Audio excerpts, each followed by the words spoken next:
CPS published its strategy on rape and serious sexual offences in 2020, the number of rape prosecutions has risen dramatically, with a 62.9% increase reported. However, I know that several of my constituents in Hyndburn and Haslingden are keen to see the specialist trauma training for all court staff, police and prosecutors that's being trialled. So, with great interest in the scheme, please can the Minister update me on the findings at being. Well, I'm very grateful indeed to my honourable friend for highlighting the importance of this issue and indeed more broadly for the support for victims not only in her area, across the North West and across the country. There are two further specific measures that I think my honourable friend should look out for. Firstly, the Operation Soteria and its continued rollout across the country, and secondly, the Victims Bill. And I look forward to working with my honourable friend on both. That completes questions. We're now going to the urgent question. I now call the Shadow Home Secretary, Yvette Cooper. Thank you, Mr. Speaker. To ask the Home Secretary to make a statement on the departure of his predecessor. Minister. Thank you, Mr. Speaker. I thank the honourable lady for her question. Mr. Speaker, my right honourable friend, the member for Fareham, resigned yesterday following a contravention of the Ministerial Code relating to a breach of Cabinet confidentiality and the rules relating to the security of government business. The Prime Minister has made clear the importance of maintaining high standards in public life and her expectation that ministers should uphold these standards as set out in the Ministerial Code. All ministers are personally responsible for deciding how to act and conduct themselves in the light of the Code and for justifying their actions and conduct to Parliament and the public. However, ministers only remain in office so long as they retain the confidence of the Prime Minister. She is the ultimate judge of the standards of behaviour expected of a minister and the appropriate consequences of a breach of those standards. My right honourable friend has explained her decision to resign. And to be clear, the information that was circulated was subject to Cabinet confidentiality and under live discussion within the government. In light of this, it would not be appropriate to discuss the specifics of the matter further in the House, but the Prime Minister is clear that the security of government business is paramount, as is Cabinet responsibility. The Prime Minister paid tribute to my right honourable friend's service as Home Secretary, noting that her time in office was marked by a steadfast commitment to keeping the British people safe and overseeing the largest ever ceremonial policing operation when thousands of officers were deployed from forces across the United Kingdom to ensure the safety of the royal family for all those who gathered in mourning for Her late Majesty the Queen. Having accepted my right honourable friend's resignation, the Prime Minister acted decisively to appoint my right honourable friend, the member for Welwyn-Hatfield, as Home Secretary yesterday afternoon. I hold the new Home Secretary in the highest regard and note that he is already getting on with the job, keeping the people of this country safe. Yvette Cooper. Thank you, Mr. Speaker. I notice there's no Home Secretary this morning, unless the member for Bassett Law has been appointed Home Secretary in the last few hours, which, to be honest, nothing would surprise us at the moment, because this is total chaos. We've got the third Home Secretary in 7 weeks. The Cabinet was only appointed 6 weeks ago. The Home Secretary has been sacked, the Chancellor sacked, the Chief Whip sacked and then unsacked, and the unedifying scenes of Conservative MPs last night fighting like rats in a sack. This is a disgrace. The former Home Secretary has circulated a letter, and that seems to contradict what the Minister just said, because she said it was a draft of a written ministerial statement that was due to be published imminently and had already been briefed to MPs. Is that not true? Can he explain the answer to that? And can he tell us also what time the Home Secretary informed the Cabinet Secretary of the breach, and whether a check's been made of whether she sent other documents through personal emails putting security at risk? Was there a 90-minute row about policy between the Prime Minister and the former Home Secretary? And given the huge disagreements we have seen over the last few weeks between the Home Secretary and the Prime Minister on drugs policy, on Rwanda, on the India trade deal, on seasonal agriculture, on small boats, and a bit of tofu thrown in over the lettuce for good measure, is there anything that the policy is actually agreed on in the Cabinet on home affairs? What we know is that the former Home Secretary has just been running her ongoing leadership campaign, whilst the current current Home Secretary is too busy to come to the House because he's doing his spreadsheets on the numbers for whoever he is backing to come next. But who is taking decisions on our national security? Not the Prime Minister, not the past or current Home Secretaries. Borders, security, policing are too important for this kind of instability, just as people's livelihoods are too important for the economic instability that this Conservative Party has created. It is not fair on people, and to quote the former Home Secretary, this is indeed a total coalition of chaos. Why should the country have to put up with this for a single extra day? Thank you, Mr. Speaker. I'm sure my right honourable friend will be aware that breaches of the Ministerial Code are a matter for the Cabinet Office, not the Home Office, and that is why I am here answering the question today and not the Home Secretary. But the Prime Minister took advice from the Cabinet Secretary, as you saw from her letter, and she is clear that it is important the Ministerial Code is upheld and Cabinet responsibility is respected. The Prime Minister expects ministers to hold the highest standards, and you've seen her act consistently in this regard. But these were breaches of the Code. The Prime Minister expects her ministers to uphold the Ministerial Code, as the public would also rightly expect, and she took the requisite advice from the Cabinet Secretary before taking this decision.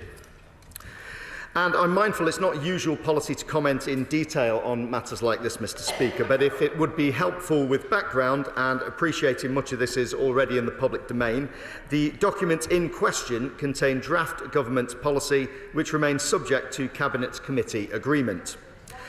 Having this on a personal email account and then also sharing outside of government constituted clear breaches of the Code, sections 2.14 and 2.3, if helpful to look at. The Prime Minister is clear that the security of government business is paramount, as is Cabinet responsibility, and ministers must be held to the highest standards. Sir Edward Lee. Can the Minister assure us that this resignation was entirely due to a technical breach of the rules and there was no policy disagreement between the Prime Minister and the Home Secretary? Because many of us had great confidence in the former Home Secretary's determination to ensure that we meet our manifesto commitments and that we should not replace mass migration from Europe with mass migration from the rest of the world. So can the Minister assure us that the policy remains exactly the same as it was under the previous Home Secretary? We will stop mass migration. We can't have the boxing conversations going on. I know, but please, it's very distracting. This just does not happen between backbenchers and the box. Can we just make sure that doesn't happen? Right, Minister. Thank you, Mr. Speaker. I thank the right honourable member for Gainsborough for his question, and I can reassure him that this government stands firm in tackling illegal immigration. And whilst again this is not my policy area, I'm sure the new Home Secretary will highlight this. But I would also reassure my honourable friend that he will have seen the resignation letter from the former Home Secretary, where she does outline her reasons, and that this was for a breach of the Ministerial Code, which is why she took the decision to resign. SNP spokesperson Anne McLaughlin. Mr. Speaker, let's be clear, the idea that this Conservative government are suddenly avid followers of the Ministerial Code is for the birds. What was the real reason for the Home Secretary's abrupt departure? And was it the case that she refused to implement immigration policies that were aimed at hitting high growth targets due to her dogmatic views? And speaking of dogmatic views, she and her predecessor both supported the dangerous and immoral Rwanda policy, flying in the face of their own officials' advice about the human rights implications. Will he confirm that the new Home Secretary, that the old Home Secretary's departure marks the end of that abhorrent policy, and will it be consigned to the scrap heap where it belongs?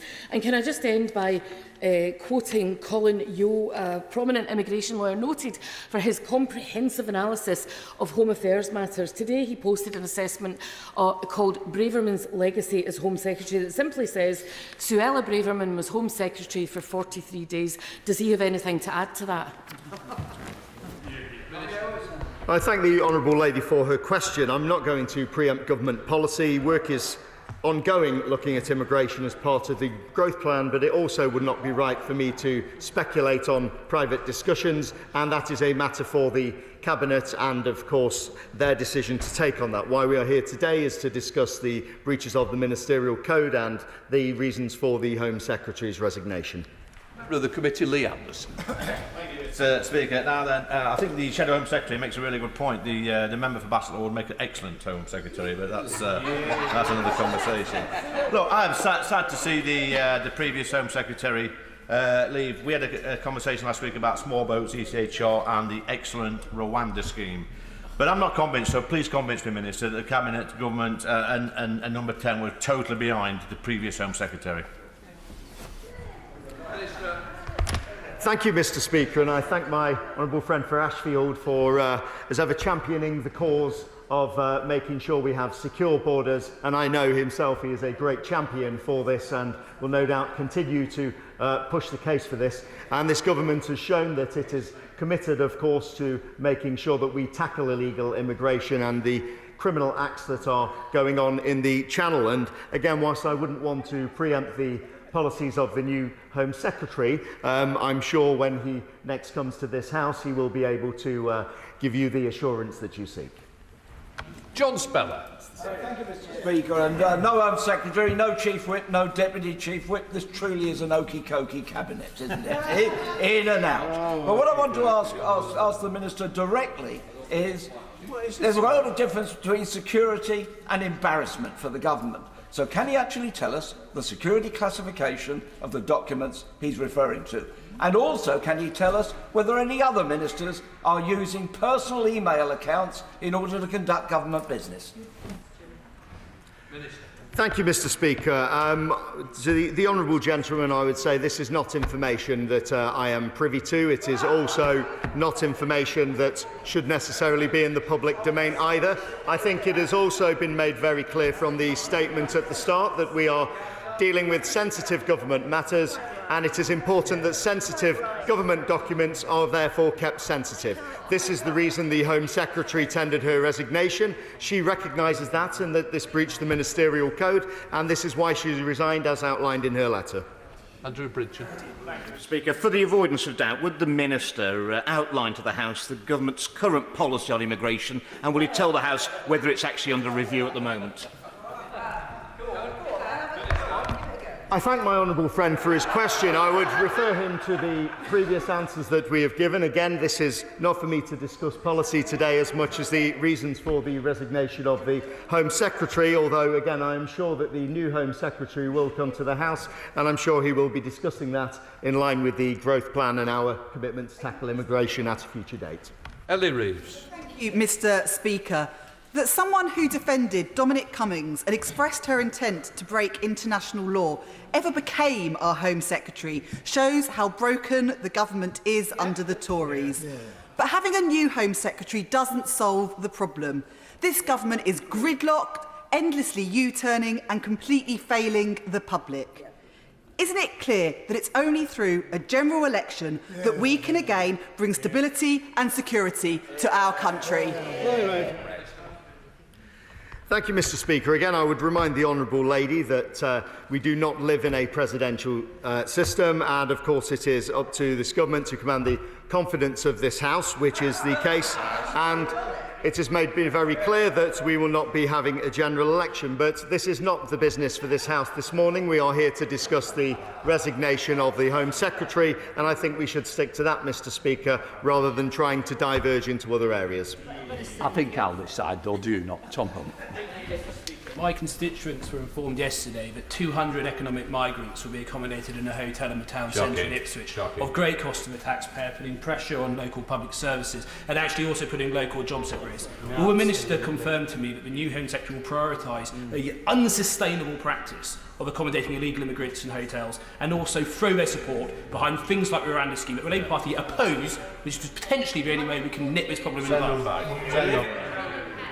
Thank you, Mr. Speaker. I thank the honourable member for Ipswich for his question, and I think in terms of reassurance, what I would say is we've seen the Prime Minister acting very swiftly to get a new Home Secretary in place yesterday afternoon, and that is because this government is committed to pushing ahead with our agenda, and of course important issues that my honourable friend has highlighted there which need attention. This is why it is so important that we do have that stability, and this is why the Prime Minister took the action that she did.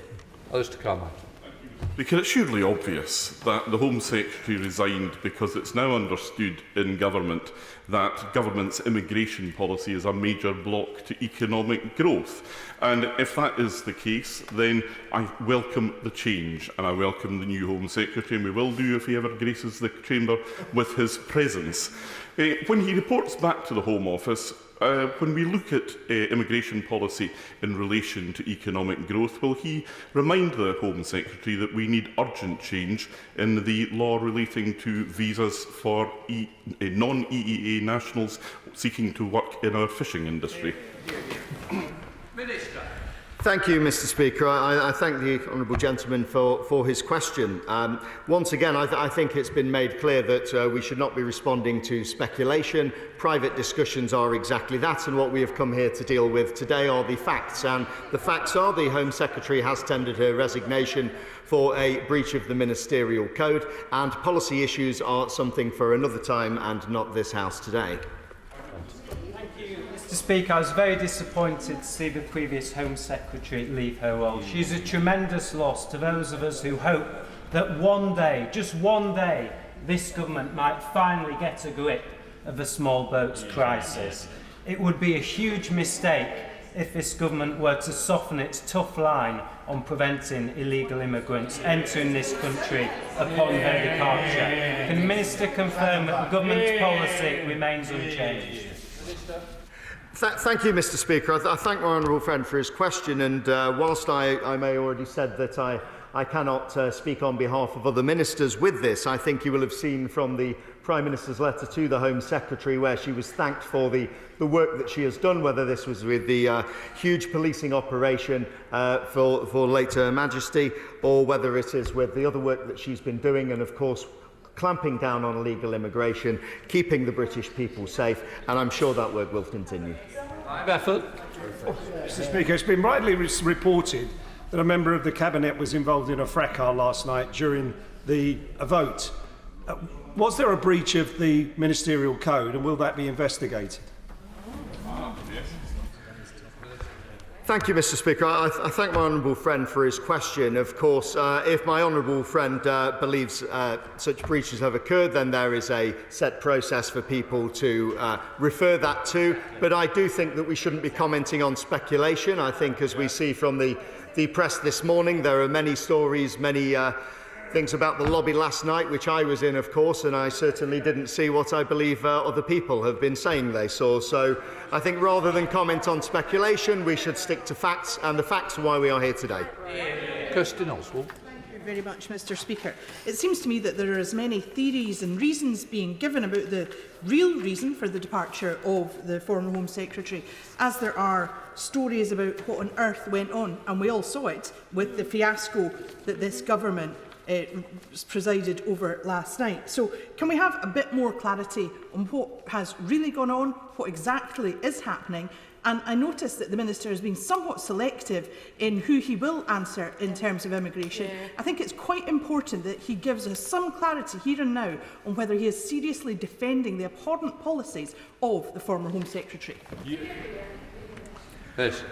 Thank you, Mr. Speaker. I thank the honourable lady for her question, but once again, we are not here today to discuss specific policies, but we are also not here today to discuss gossip, we are not here to discuss rumours, and we are not here to discuss what people may think did or didn't go on yesterday, and this is a completely different issue. We are here to discuss the resignation of the Home Secretary for a breach of the Ministerial Code, and the Prime Minister has been very, very clear that she expects the highest standards in government, and all ministers are expected to adhere to the Ministerial Code, and when they haven't and they have done a breach, they are expected to resign, and that is what the Home Secretary has done, as outlined in her letter. Florence Session-Lund. Thank you, Mr. Speaker. The Minister and would have heard other members and right honourable members talk about the former Home Secretary's comments in terms of seeing refugees fly away.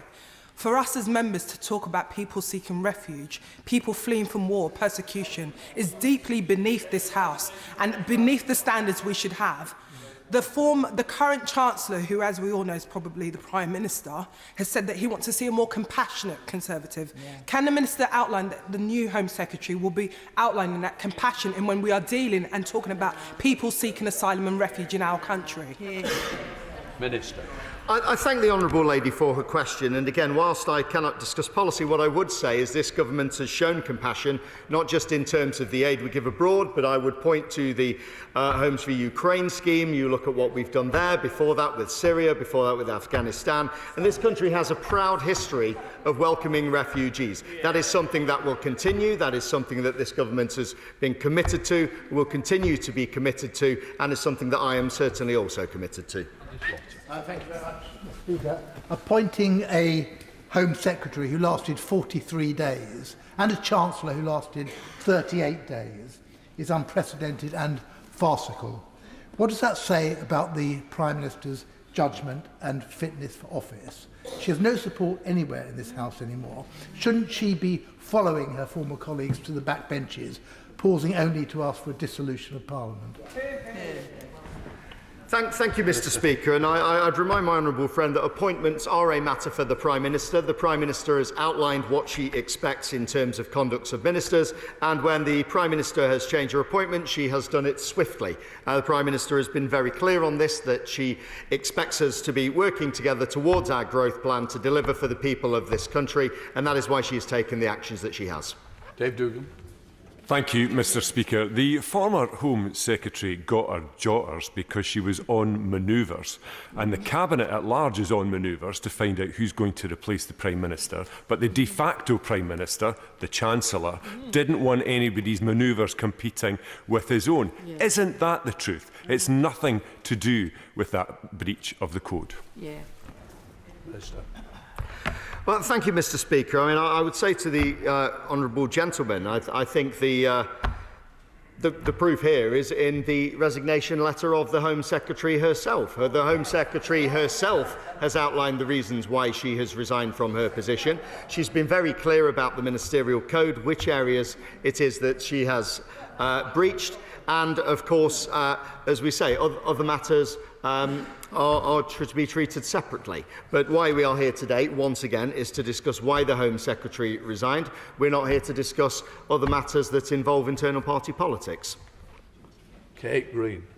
The Minister may not want to discuss immigration policy today, but I hope he will share my deep concern at the written answer I received on Tuesday from the Home Office revealing that nearly 900 under 16-year-old asylum-seeking children have been accommodated in hotels, and the Chief Inspector for Borders and Immigration's report this week that some of the hotel staff don't even have DBS clearance. Will he go back to the Home Office immediately after this question to urge action to get those children out of those hotels and into a place of safety?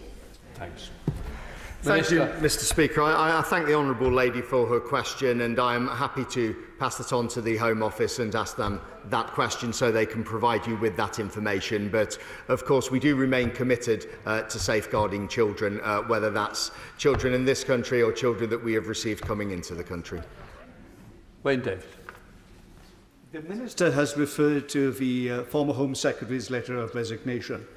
But in that letter of resignation, she said, and I quote exactly, "The document was a draft written ministerial statement due for publication imminently. Much of it had already been briefed to MPs." Would he confirm that that is the case? And I suspect it is the case. Then we all know full well what the real reason for her resignation was, don't we? Minister. Thank you, Mr. Speaker. I think I covered this previously, but I'm happy to repeat for the honourable gentleman. Having this on a personal email account and then sharing outside of the government does constitute a clear breach of the code, and that is there in section 2.14, it's there in section 2.3, and if it's helpful, again, people may wish to look at this. But again, the Prime Minister has been clear that security of government business is absolutely paramount, and that is why we are held ministers to the highest standards, and the Home Secretary tendered her resignation. Thank you, Mr. Speaker. This is a mess. This is a mess. I appreciate the Minister's got a really bad time having to defend this, but can I ask him whether he has asked other Cabinet members whether they've shared sensitive documents on their personal emails? Have they been asked? Has that extended to other platforms like WhatsApp, Telegram or Signal?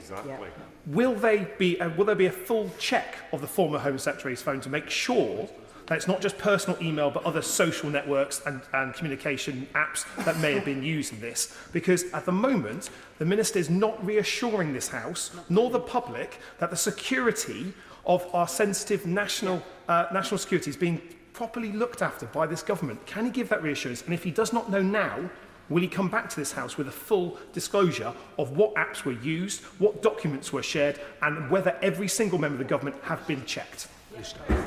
Thank you, Mr. Speaker, and I agree with my honourable friend that it is very important that documents are kept secure.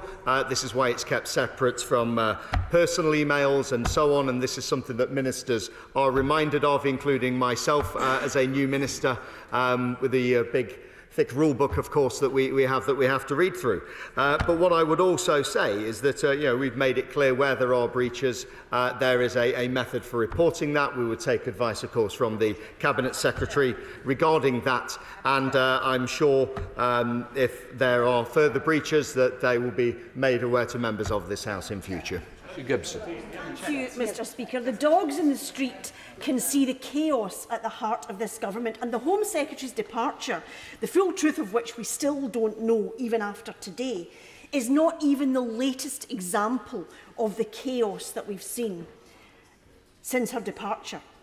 As we face huge economic challenges, a cost of Tory crisis, we probably have not needed stronger and more decisive leadership today than we have since World War II. So can the Minister explain to the House if he thinks the UK has the strong and decisive leadership that it needs? Thank you, Mr. Speaker. I thank the honourable lady for her question, and I absolutely do have that strong and decisive leadership, and it was strong and decisive leadership that received the resignation of the Home Secretary and then appointed another Home Secretary the same afternoon. And as the Prime Minister has been very clear, the Prime Minister wants to move forward. She wants to move quickly to deliver for the people of this country, and that is why appointments have been made. And of course, with the breadth of talent on the backbenchers that we currently have, there's a wide pool of talent to choose from, and I'm glad that we're in this situation rather than having to send our front bench on training courses as the opposition have had to do recently. Mr. Speaker, but increased immigration would tackle labour shortages and increase the tax take. Ending the hostile environment would improve vastly government efficiency. So given that growing the economy and cutting government spendings are supposed to be government priorities, when will we hear from the new Home Secretary on how Home Office policy is going to align with the Prime Minister's stated aims? Thank you, Mr. Speaker. I mean, if increased immigration is the SNP's policy, then that is obviously a policy for him. In terms of our policies, I think we've been very clear that we want to attract the brightest and best talent to this country, but at the same time making sure we have a firm but fair immigration system. And again, whilst today is not a day for policy, I am pleased that we have replaced the Home Secretary swiftly and we're able to continue the good work that we're currently doing in these areas. We now come to the next queue. Ian Duncan-Smith. Mr. Speaker, to ask the Secretary of State for Foreign, Commonwealth and Development Affairs if he would make a statement on the role of the Chinese Consul General, who it appears now took part in the assault of Bob Chen. Minister. Thank you very much indeed, Mr. Speaker, and I'm very grateful to my honourable friend for his question, and also deeply aware of the strength of feeling in this House and in the other place about the scenes of violence at the Consulate General of the People's Republic of China in Manchester on Sunday afternoon, and I'm very happy to provide an update on our response. You've been kind enough, Mr. Speaker, to indicate that you might allow me to speak for a few more minutes, a couple more minutes, just to set out the position. As the House will know, on Sunday afternoon, officials were in touch with Greater Manchester Police regarding the incident. On Monday, officials spoke to the Chinese Embassy to express our very serious concerns at the reports and to demand an explanation. And FCDO officials were clear that all diplomats and consular staff based in the UK must respect UK laws and regulations. On Tuesday, I announced in this House that the Foreign Secretary had issued a summons to express His Majesty's Government deep concern at the incident and to demand an explanation for the apparent actions of the staff of the Consulate General. Following my statement, the Chinese Chargé d'Affaires attended the summons at the FCDO in his capacity as acting ambassador. For the avoidance of any doubt, the Chinese ambassador is currently out of the UK, and therefore it is standard practice in such circumstances to summon the Chargé d'Affaires. And also, if I may be clear, receiving an official summons from the Foreign Secretary is not, as it has been described, a light rap on the knuckles, but the delivery of a stern message well understood within the context of diplomatic protocol. It is customary for senior officials to deliver such messages. These summons are not an invitation for an ambassador to have an audience with the Foreign Secretary or with ministers. In any case, given that it was a chargé d'affaires, it was doubly appropriate that it should be delivered by a senior official.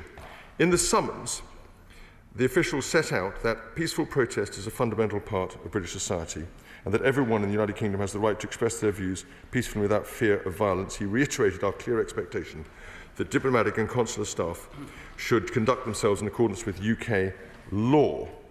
And we have made it absolutely clear to the Chinese embassy that the apparent behaviour of Consulate General officials during the incident, as it appears from the footage, which even now more of which is coming out as we discuss this, is completely unacceptable. Now, the independent police investigation is now underway. Great Majesty Police have been clear that there are many strands to what is a complex and sensitive inquiry and that it may take some time. As the Foreign Secretary has said, we will await the details of the investigation, but in the meantime, I've instructed our ambassador to deliver a clear message directly to the Ministry of Foreign Affairs in Beijing about the depth of concern at the apparent actions by Consulate General staff. And let me be clear that if the police determine that there are grounds to charge any officials, we would expect the Chinese consulate to waive immunity for those officials. If they do not, then diplomatic consequences will follow. Finally, if I may, allow me to reiterate to this House the value we place on the Hong Kong community in the UK. When the national security law was imposed on Hong Kong in 2020, this government acted immediately in announcing the scheme for British national overseas status holders and their dependents. Since then, over 100,000 people and their families have made the decision to move to the UK to live, work and make this their new home. And I want to put on record here now again today officially a reaffirmation of our unwavering support for them and our commitment to their safety. They are most welcome here, recognising the interest that this issue has across this House. Mr. Speaker, the Government will seek to update the House on this matter next week with your permission. Sir Ian Duncan-Smith. Mr. Speaker, I'm grateful to you for granting this UQ, and I follow from the UQ by my honourable friend. I say to my right honourable friend, just for the purposes of the House, it's worth reminding everybody what happened at the Chinese consulate.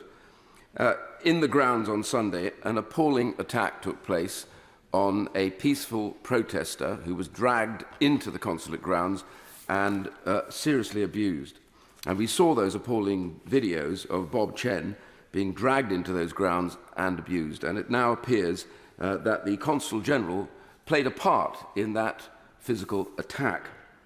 Mr. Chan is a Hong Kong refugee who we have welcomed over here. I and others are working to help those get out of Hong Kong across the floor. We've worked together, and that community now feels very frightened by what is going on in the UK by the Chinese government's representatives. And he, Mr. Chen, gave a statement for the first time to the media yesterday, Mr. Speaker, and it was a very moving statement. He spoke of how badly bruised and damaged he is and how frightened he is, and his wife and child were in the room as well at the same time. I thought it was very brave of him because he now fears being targeted by the Chinese Communist Party here in the United Kingdom. So I say to my right honourable friend that now overnight we discover that the Consul General has himself admitted that not only did he take part in this attack, but that he was responsible, in his own words, for pulling his hair and tearing his scalp. This is the Consul General, let alone the others that were there. So I, like many others, members of IPAC and others within this House, have worked together on helping Hong Kong refugees, and I credit the government in the work that they have done to get them over here on the B&Os. But I now urge the government to be much, much clearer than just using diplomatic language. I urge the government to make it clear, in the light of this new evidence, that it's not just unacceptable that any consular individual should have taken part in anything like this, but that any consular individual who is proved to have been one of the perpetrators of this outrageous and violent attack on Mr. Chen will be made persona non grata immediately and sent back to China. The government has the diplomatic power to dismiss them. Whether or not there are criminal proceedings, the fact is we do not want them here in the UK and they must go. And I urge my right honourable friend to come to the dispatch box and show the resolution that is necessary to send that message to China, despite what others and officials may say, be careful of tit for tat. Ignore that. Get to the dispatch box and simply say they will leave the United Kingdom. Any one of them that was in on that attack is not welcome, and the ambassador will be informed of that forthwith. Minister. Well, I thank my right honourable friend very much indeed for his further remarks.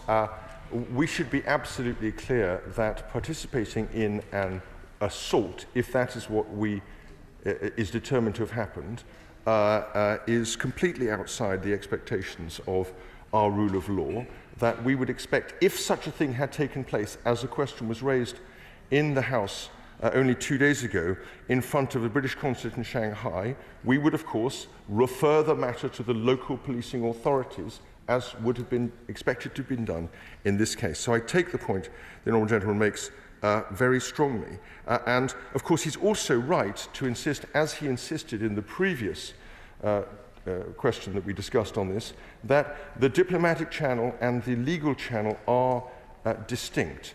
And I have seen the footage that he describes, and I have to say I think it looks very black indeed, and damning indeed. But there isn't a process that we're going through, and we need to make a factual determination. And once that is done, as I have said, diplomatic consequences, if it is found to have been as we fear it may be, that is to say, a criminal offence of some kind, diplomatic consequences will follow. We now come to the Shadow Minister, Catherine West. Thank you very much, Mr Speaker, and I thank the Honourable Member for Chingford-Woodford Green for bringing this urgent question and for the interview which he had with Mr Chen yesterday and the work that he has done on this. This is yet another complete failure of the government. Instead of bringing a statement to this House, which would be the normal 1 of May, from this dispatch box, we challenged the government to come forward with a comprehensive plan for safety for Hong Kong nationals and others. So 2 questions.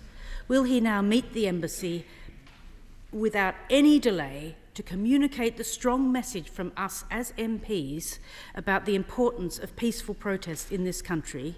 And on the question of the CCTV footage, is it the case that the Greater Manchester Police have not yet received the footage because the Consular General is refusing to hand it over? What will he do to tackle this problem? Is it possible for him to expel the individual and then for that individual to apply to return? And that way round, at least we would know that the government had taken the strongest action possible. Thank you, Mr Speaker. Minister. Thank you very much, Mr Speaker, and I thank the Honourable Lady for her question. And, of course, she's absolutely right to pay tribute to my honourable friend for his interview with Mr Chen. I think that was a very important moment, and he deserves congratulations from across this House for that. In terms of what she actually said, however, I don't think she can have listened to what I said, and that's a pity. The ambassador is not in the United Kingdom and has not been in the United Kingdom since before the beginning of this week, and therefore he's not available for any kind of diplomatic interaction. The chargé d'affaires is, in fact, in any case, the appropriate person for this kind of exchange. The last time that an ambassador was summoned to a meeting with a minister, indeed the foreign minister, was following the Russian invasion of Ukraine, which gives you a sense of the way in which the diplomatic niceties work out. In terms of CCTV and the Greater Manchester Police, I'm afraid I can't comment on that since it's a matter outside the purview of the government, but I would certainly encourage, if it is the case that the Chinese consulate is not giving up any CCTV that it has, then I would certainly encourage them to do so. Chair of the Select Committee, Alicia Cairns. I welcome this UQ by my right honourable friend. It is quite clear that the House is unhappy with the course that the government has taken. And I'm afraid I must challenge my right honourable friend on some of the comments he has made this morning. It is not apparent involvement. There are no ifs, there are no buts. The Consul General has not only admitted, as my right honourable friend said, that he's responsible, but he has praised his role in these actions and said he would do it again. It is a political decision to expel, not a policing decision. So can he please confirm, as he suggested from the dispatch just now, that his preference is to prosecute these individuals and to see them in British prisons? And secondly, what are the diplomatic consequences that he references? Is it to expel? We need plain speaking at this time. The House is clearly united in our position, and I urge the government to listen to it. Minister. Well, I thank the Chairman of the Select Committee, and she has made clear her view that a crime was committed here, and I think that is the view that many others have taken. But it is not, in fact, I think, a determination of fact at the level that we would need, and she may have missed the portion of what I said earlier to my honourable friend who put the question, that we recognise that the diplomatic channel and the legal channel are separate, but they're not separate as regards a determination of fact. And that is, I think, the proper grounds for us to make, as a government, a determination. As regards the political desire, we will be looking at the fact situation as it's brought forward, at the options. I've said there will be, as you may have missed this too, an update, I would expect, to the House next week as further events play themselves out, and we will make a judgment in due course on that basis. SNP spokesperson Angela Crawley. Thank you, Mr. Speaker. Minister, this is a serious diplomatic incident, and others have said that the scenes of the violent clash between pro-democracy protesters and the officials at the Chinese consulate are disturbing and go directly to against the tenets of diplomacy, freedom of speech and protest. Now, Bob Chan, who has fled from Hong Kong for his life, was pulled through the gates into the consulate and beaten by staff. He was left with cuts and bruises to his face, and a video footage shows hair being pulled by the Chinese consulate. He has already admitted that this was his duty. Now, the SNP condemn this violence against peaceful protesters in the strongest possible terms and call for an urgent investigation. If these individuals responsible for such violence cannot be criminally prosecuted due to diplomatic immunity, they must be formally expelled from the UK. What actions will the Minister commit to take hold of the Consulate General and take account both in domestic law and international law? Well, Mr. Speaker, I've set out the actions we're proposing to take at the moment, and of course we recognise, and I said in terms, the seriousness of this matter, and of course we also recognise the seriousness with which the House takes this matter. Now, as to the Consul General's remarks about it being its duty, I think they are sufficiently absurd not to require comment from the dispatch box. Tim Morton. Thank you, Mr. Speaker, and thank you for the steadfast support that you've continued to show those that are sanctioned by China. The Consulate General seems to have forgotten he was in Manchester, where we allow free speech, and thought he was in Lhasa, Hong Kong, or Xinjiang, where peaceful demonstration is routinely met by violence from the authorities. This doesn't require clear messages in due course, as the Minister has just said. This requires strong action now, which involves chucking out some of these people, and it involves posting additional police outside every Chinese government establishment in this country to make sure that no more peaceful demonstrators are attacked in this way, because many Uyghur families and many Tibetan families already feel intimidated. Now they can be dragged into Chinese premises and beaten up or worse. Minister. Well, I thank my honourable friend for his question. The point about he's right to raise the contrast between our own rule of law and the deplorable, despicable experience of the Uyghurs that has been meted out to the Uyghurs in Xinjiang. He will know that only last week the UN Human Rights Commission debated this matter on the back of an extraordinarily damning report by former President Bachelet of Chile, and that is now in the public domain. As regards police support, I think it is a fact about this that the demonstration was notified to the Greater Manchester Police. They were on hand at the time, and so it's not absolutely clear that police support as such is what is required. There clearly has been some kind of failure in this case, and we need to work out, if there was, what it was. Thank you, Mr. Speaker. Yesterday, I joined Bob Chan in a press conference in which he bravely detailed the awful ordeal in my constituency. In an interview with Sky News reporter Inzi Rashid, the Chinese Consul General in Manchester has now confirmed that the footage did show him destroying banners and assaulting a protester, which he argued was his duty.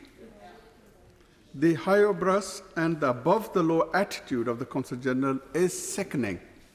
Will the government stop dragging their feet and take immediate action by declaring the Consul-General persona non grata? Minister. Well, I thank Honourable Friend, and of course he too has engaged very closely with Mr. Chan, and very, very welcome that is too, and I thank him. I'm sure from everyone around this House would congratulate him and thank him for his support on that. He has, in his question, revisited questions I've already debated at some length and announced from the dispatch box. We have put in place a series of measures which we are going through now, and in due course we will expect to update the House on progress in this developing situation. Richard Holden. Thank you very much indeed, Mr. Speaker, and I'd like to thank you, sir, for your continued efforts in this direction and to hold the Chinese to account and help us do so in this House. But there is, could the Minister just answer a question quickly about, there's another protest this weekend in Manchester. Has the Minister contacted Greater Manchester Police already to ensure that those protesters who are there can have the protection of Greater Manchester Police, which they clearly haven't had to date? Again, I thank the Honourable Gentleman for his question. I personally wasn't aware of the further demonstrations. The House has now been made aware of them. I will ensure that officials make some notification. This is a Home Office matter, so it will go through the Home Office. And of course, even within the Home Office network of relationships, our police are independent of government, rightly so, for the best rule of law reasons, and so we will respect that. I'm not sure yet that what happened here necessarily was a failure of policing in this case. It certainly appears that way, and we would expect the Greater Manchester Police to be able to do whatever they can next time round. Lola Brown. Mr. Speaker, frankly, this is now just ridiculous, and I hope that the Minister can see the force of the will of the House, and I hope that helps him in what he needs to do next. Article 41 of the Vienna Convention for Diplomatic Relations says that diplomats need to respect the law and regulations of the receiving state. And Article 9 says that the receiving state has the right to declare that person persona non grata at any time with no explanation. The CPS then says that that is done when the police have sufficient evidence to justify court proceedings. Now, given the video, given the admission, the lack of action by the government is frankly laughable at this point. This is now a political decision. Can he explain why he is not making them persona non grata now? Minister. The Honourable Lady quotes the convention, and it's very interesting, but she skated over the key phrase, which was when the police have sufficient evidence. And we're not in that position yet. And when they are, as I have assured the House, there will be consequences if that evidence proves to be dispositive. Thank you, Mr. Speaker. My right honourable friend is a diplomat. I understand that. But does he not understand? Does he not understand that if this assault took place on the streets of this country, the individuals responsible would be in prison cells and before magistrates? Therefore, it's very simple. Every single day that those responsible remain on these shores is a disgrace and a stain on our society. So can we not take the decision now to encourage my honourable friend and his colleagues to expel the people responsible today? Minister. Of course, the House has a very strong view on this, and I fully recognise it. But of course, if this apparent offence had taken place elsewhere on the streets of the United Kingdom, it would be subject to the same kind of police investigation and determination, and potentially a prosecution, potentially as a result. Chris Brown. Thank you, Mr. Speaker. I welcome the Minister to his post because I know him to be a decent, intelligent and honourable man. But he talks of diplomatic niceties. The time for diplomatic niceties is long, long past. Do you think the Chinese government cares about diplomatic niceties? Of course, what the Minister should be doing is saying to the ambassador, get yourself back to Britain so that you can meet with the Minister. And if you don't get back, it'll be a Minister that's going to be meeting with the Chargé d'Affaires on Monday morning, or preferably tomorrow. And for that matter, we will be expelling the Consul General tomorrow because he's clearly been engaged in something which would have got him arrested if it had happened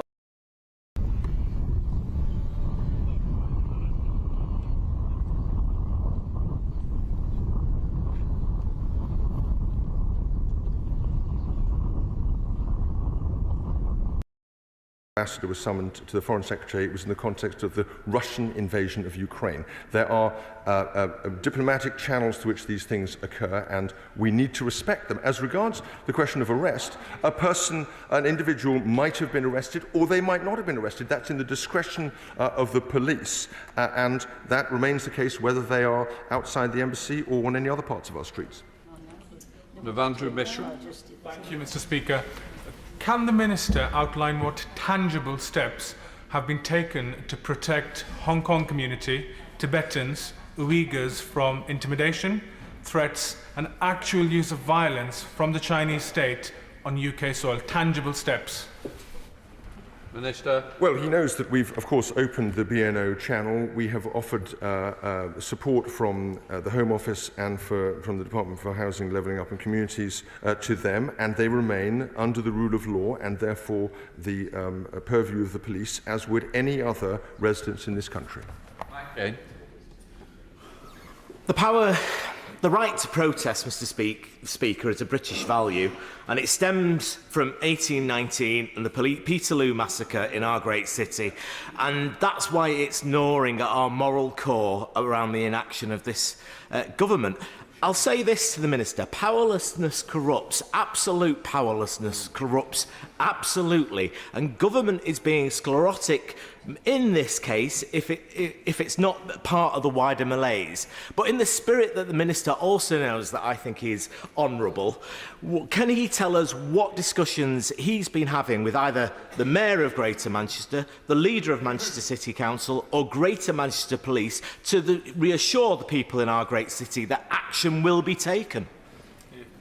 Well, the Honourable Gentleman is a Manchester MP, and I absolutely respect the force of his passion in this issue. And as with the member for the Rondo, there's nothing more deadly than when a member of the opposition is kind about the gentleman at the dispatch box. So I'm aware of the danger of that. I would correct him on the issue of the rule of law and due process. It goes back in this country way before Peterloo, and one would think of it as something the codification or formalisation of legal changes in the 17th century. He brilliantly misquotes. If not earlier, he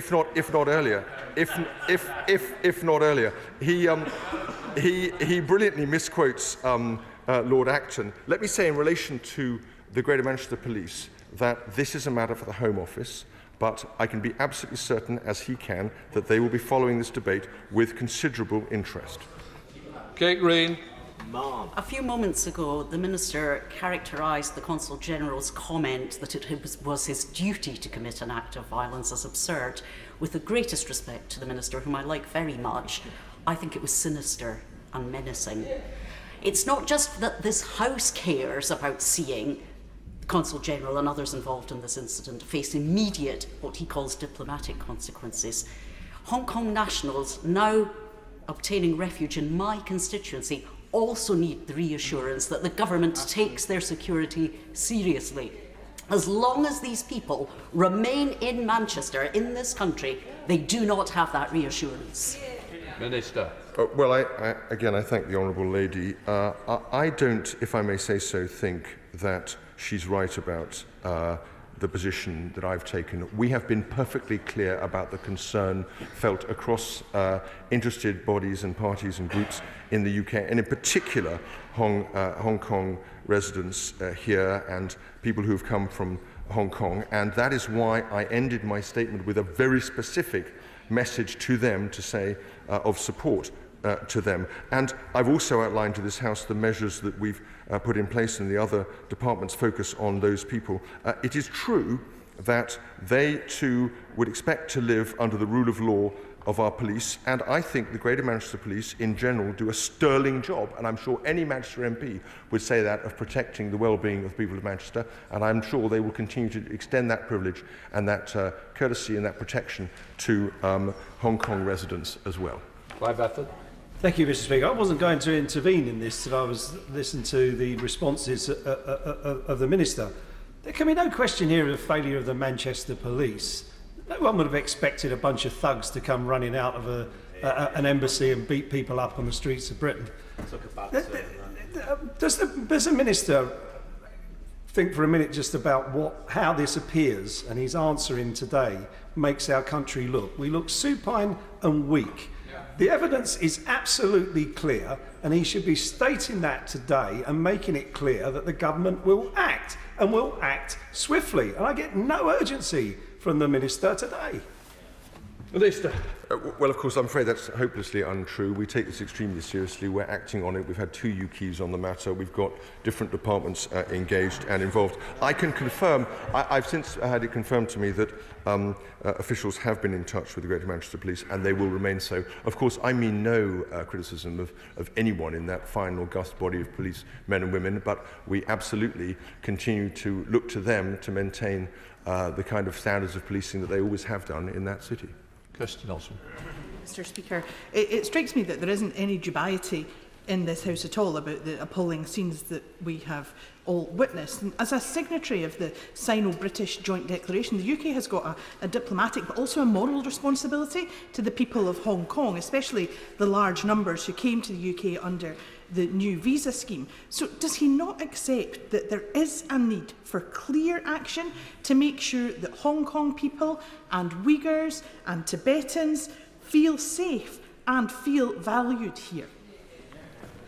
Well, of course I do, and the Honourable Lady may recall that on Tuesday I announced that the British National Overseas Channel had been extended to include adult relatives of those who are already entitled to its benefits. So and I've also outlined to the House not just our very warm and enthusiastic embrace of the people of Hong Kong through that channel, but also the measures and the departments responsible for protecting those people in this country. And again, I send a very strong message to Hong Kongers in this country that we massively respect and warmly embrace you, and of course we will continue to protect and look to your safety.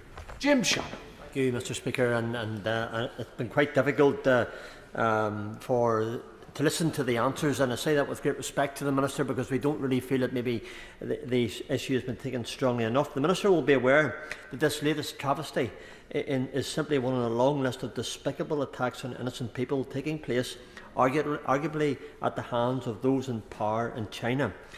Will the Minister make a determination to meet with the Ambassador to highlight that the behaviour of taking someone from British soil onto the Chinese consulate to abuse them physically and violently within the consulate is disgraceful, will not be tolerated, and that those involved, including the Ambassador, will be sent home immediately? Minister. I'm an enormous fan and admirer of the Honourable Gentleman, but we have covered this question quite closely on several occasions in this urgent question, and we will take the measures that I have outlined. They are a clear extension of the work we are doing already, both in this country and in Beijing, and we will await the factual determination on the evidence, and then we will take action if that is required. That completes that urgent question. We now come to the statement. I call Minister Caroline Johnson. Thank you. With permission, Mr. Speaker, I would like to make a statement on the review into East Kent maternity services. Few things could be as tragic as the death of a child, yet knowing that that death was wholly avoidable comes with its own unimaginable pain. It is thanks to the tireless efforts of families in East Kent, their courage and their determination, that we have been able to shine a light on maternity failings in East Kent Hospital's University Trust. Dr. Bill Kirkup's report, published yesterday, has some stark and upsetting findings. In examining over 200 births in the Trust between 2009 and 2020, he found that, had care been given at nationally recognised standards, 45 babies might not have lost their lives. And many more families may not have experienced such distress at what should have been their time of joy. He also found a toxic culture within the Trust, with a disturbing lack of kindness and compassion, and victims' families even blamed for their devastating losses.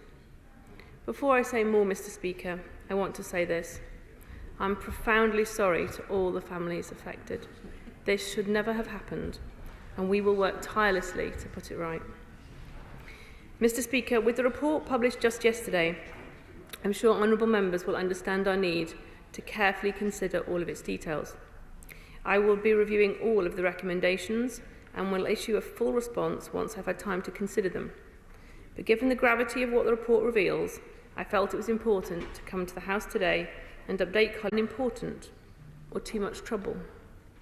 One woman reportedly was told by a staff member that they were sorry for her loss, but their baby was dead, and there were other babies who were living who still needed attending to. These kind of failures showed up at every level of patient care, with no discernible improvement over the whole time frame of the review. The Trust failed to read the signals, and they missed every opportunity to put things right.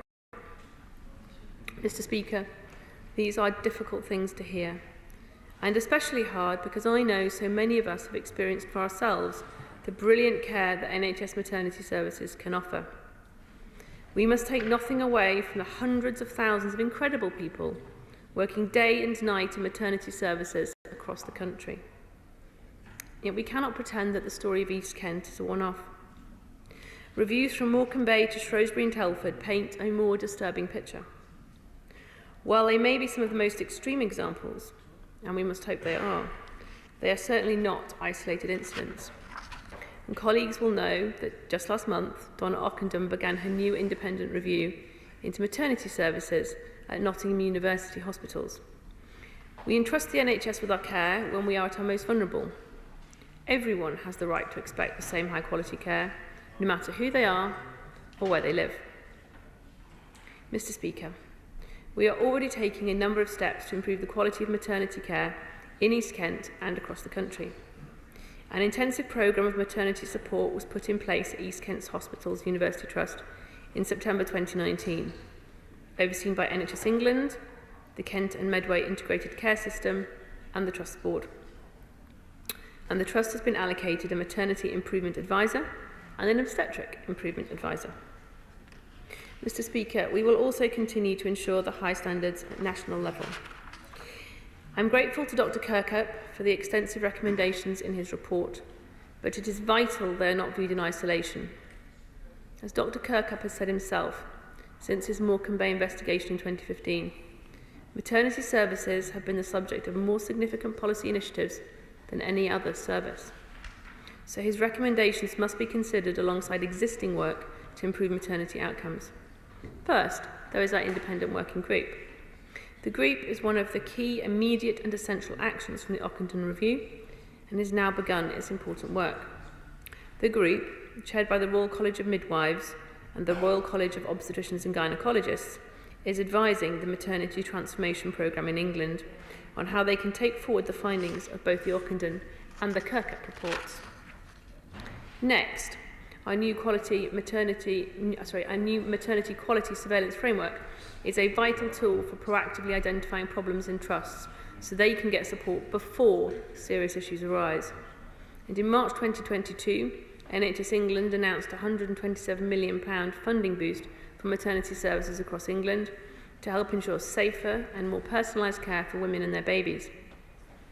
But even with this essential work, we recognise there is still a long way to go and much more work to be done to put things right. In closing, Mr. Speaker, I want to thank Dr. Kirkup and his team. His experience has been invaluable, and I know his approach of putting families first has been welcomed. I also know that hearing the accounts of families has been a harrowing experience at times. Yet, as he has said, it's difficult to imagine just how much harder it was for those families as they relived some of their darkest days. So I'm sure the whole House will also join me in paying tribute to those families whose tireless determination to find the truth and tell their stories has brought us to this important point. Nothing we can do can bring back the children that they have lost, or fill the tragic void of a life never lived. But now we know their stories, we will listen, learn and act so that no other family should ever experience such pain. I commend this statement to the House. Now come to Shadow Minister Farrell Clark. Thank you, Mr. Speaker, and can I thank the Minister for the advanced sight of her statements. I thank Dr. Bill Kirkup and his team for the report. Today marks another milestone for another group of families in their fight for justice. The heartbreak they will feel must be unimaginable, and my first thoughts remains with them during what must be an incredibly difficult time. Sadly, this is another example of women's voices not just being ignored, but being silenced. When women in East Kent were told that they were to blame for their baby's death, they were being told that their voices just did not matter. At a time when women are at their most vulnerable, they were let down by the very people they were relying on to keep them safe. Mr. Speaker, after responding to the Ockenden review from Shrewsbury and Telford, I find myself having to repeat something that I never thought I would need to say once again at this dispatch box. No woman should ever have to face going into hospital to give birth and not know whether she and her baby will come out alive. No one. It isn't a case of a few bad apples. What happened at East Kent, just like what happened at Shrewsbury and Telford and Morecambe Bay, was years of systemic negligence that cost lives. As you heard today, just a minute ago, up to 45 babies could have survived had they received better care. That's 45 lives cut needlessly short. 45 families made to suffer the most devastating heartache. Whilst I'm heartbroken for the families that this review had to take place, it is vital that it did. Nobody that allowed this culture of neglect to set in should be able to escape accountability. Such a review has been necessary again because for too long people turned a blind eye and tolerated the intolerable. That's why it cannot be allowed to sit on the shelf in the Department of Health and gather dust. We must see action if we are going to give women the care they need and deserve. There is a pattern of avoidable harm in maternity units across the country. Nearly 2,000 reported cases of avoidable harm at Shrewsbury and Telford. Half of maternity units in England are considered failing to meet safety standards. Pregnant women were turned away from maternity wards more than 400 times last year. 1 in 4 women are unable to get the help they need when in labour. That is why it's so important that the government must accept fully all of the recommendations made in Dr. Kirkup's review without delay. Mr. Speaker, this is a collective failure, and we've all got to learn lessons from this. In the wake-up of Ockenden Review, the Right Honourable Member for Bromsgrove announced an extra £127 million of funding for maternity services to help deliver the reform that is so clearly needed. So can I ask the Minister where that money is? We're grateful to hear from the Minister where that has been spent, what it has been spent on, and how the impact it has will be measured. Because underpinning the issues in maternity care as across the NHS is workforce. More midwives are leaving the profession than joining. There is now a shortage of over 2,000 midwives in England. We just don't have the staff needed to provide good and safe care. Even the Chancellor agrees, Mr. Speaker. Last week, he signed the report as co-chair of the APPG on baby loss and maternity that calls maternity and neonatal services understaffed, overstretched and letting down women, families and maternity staff. He went on to call for safe levels of staffing. So will the Minister deliver on their Chancellor's promise?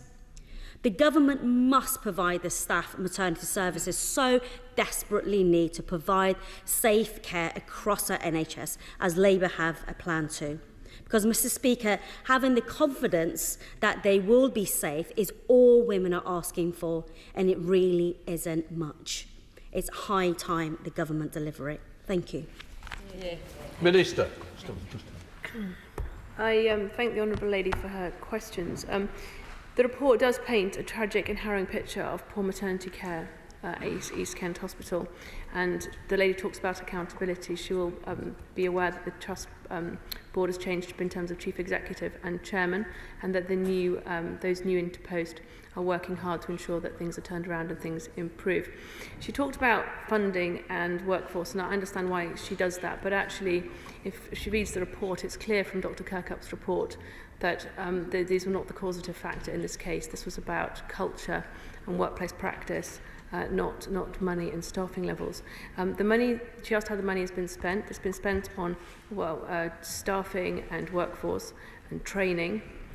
She also asked about the culture and how that's going to be measured. So it's being looked at in several ways, particularly in terms of the outcomes, so the outcome in terms of healthy babies, but also the outcomes in terms of mothers' experience of their care. So Roger Gay.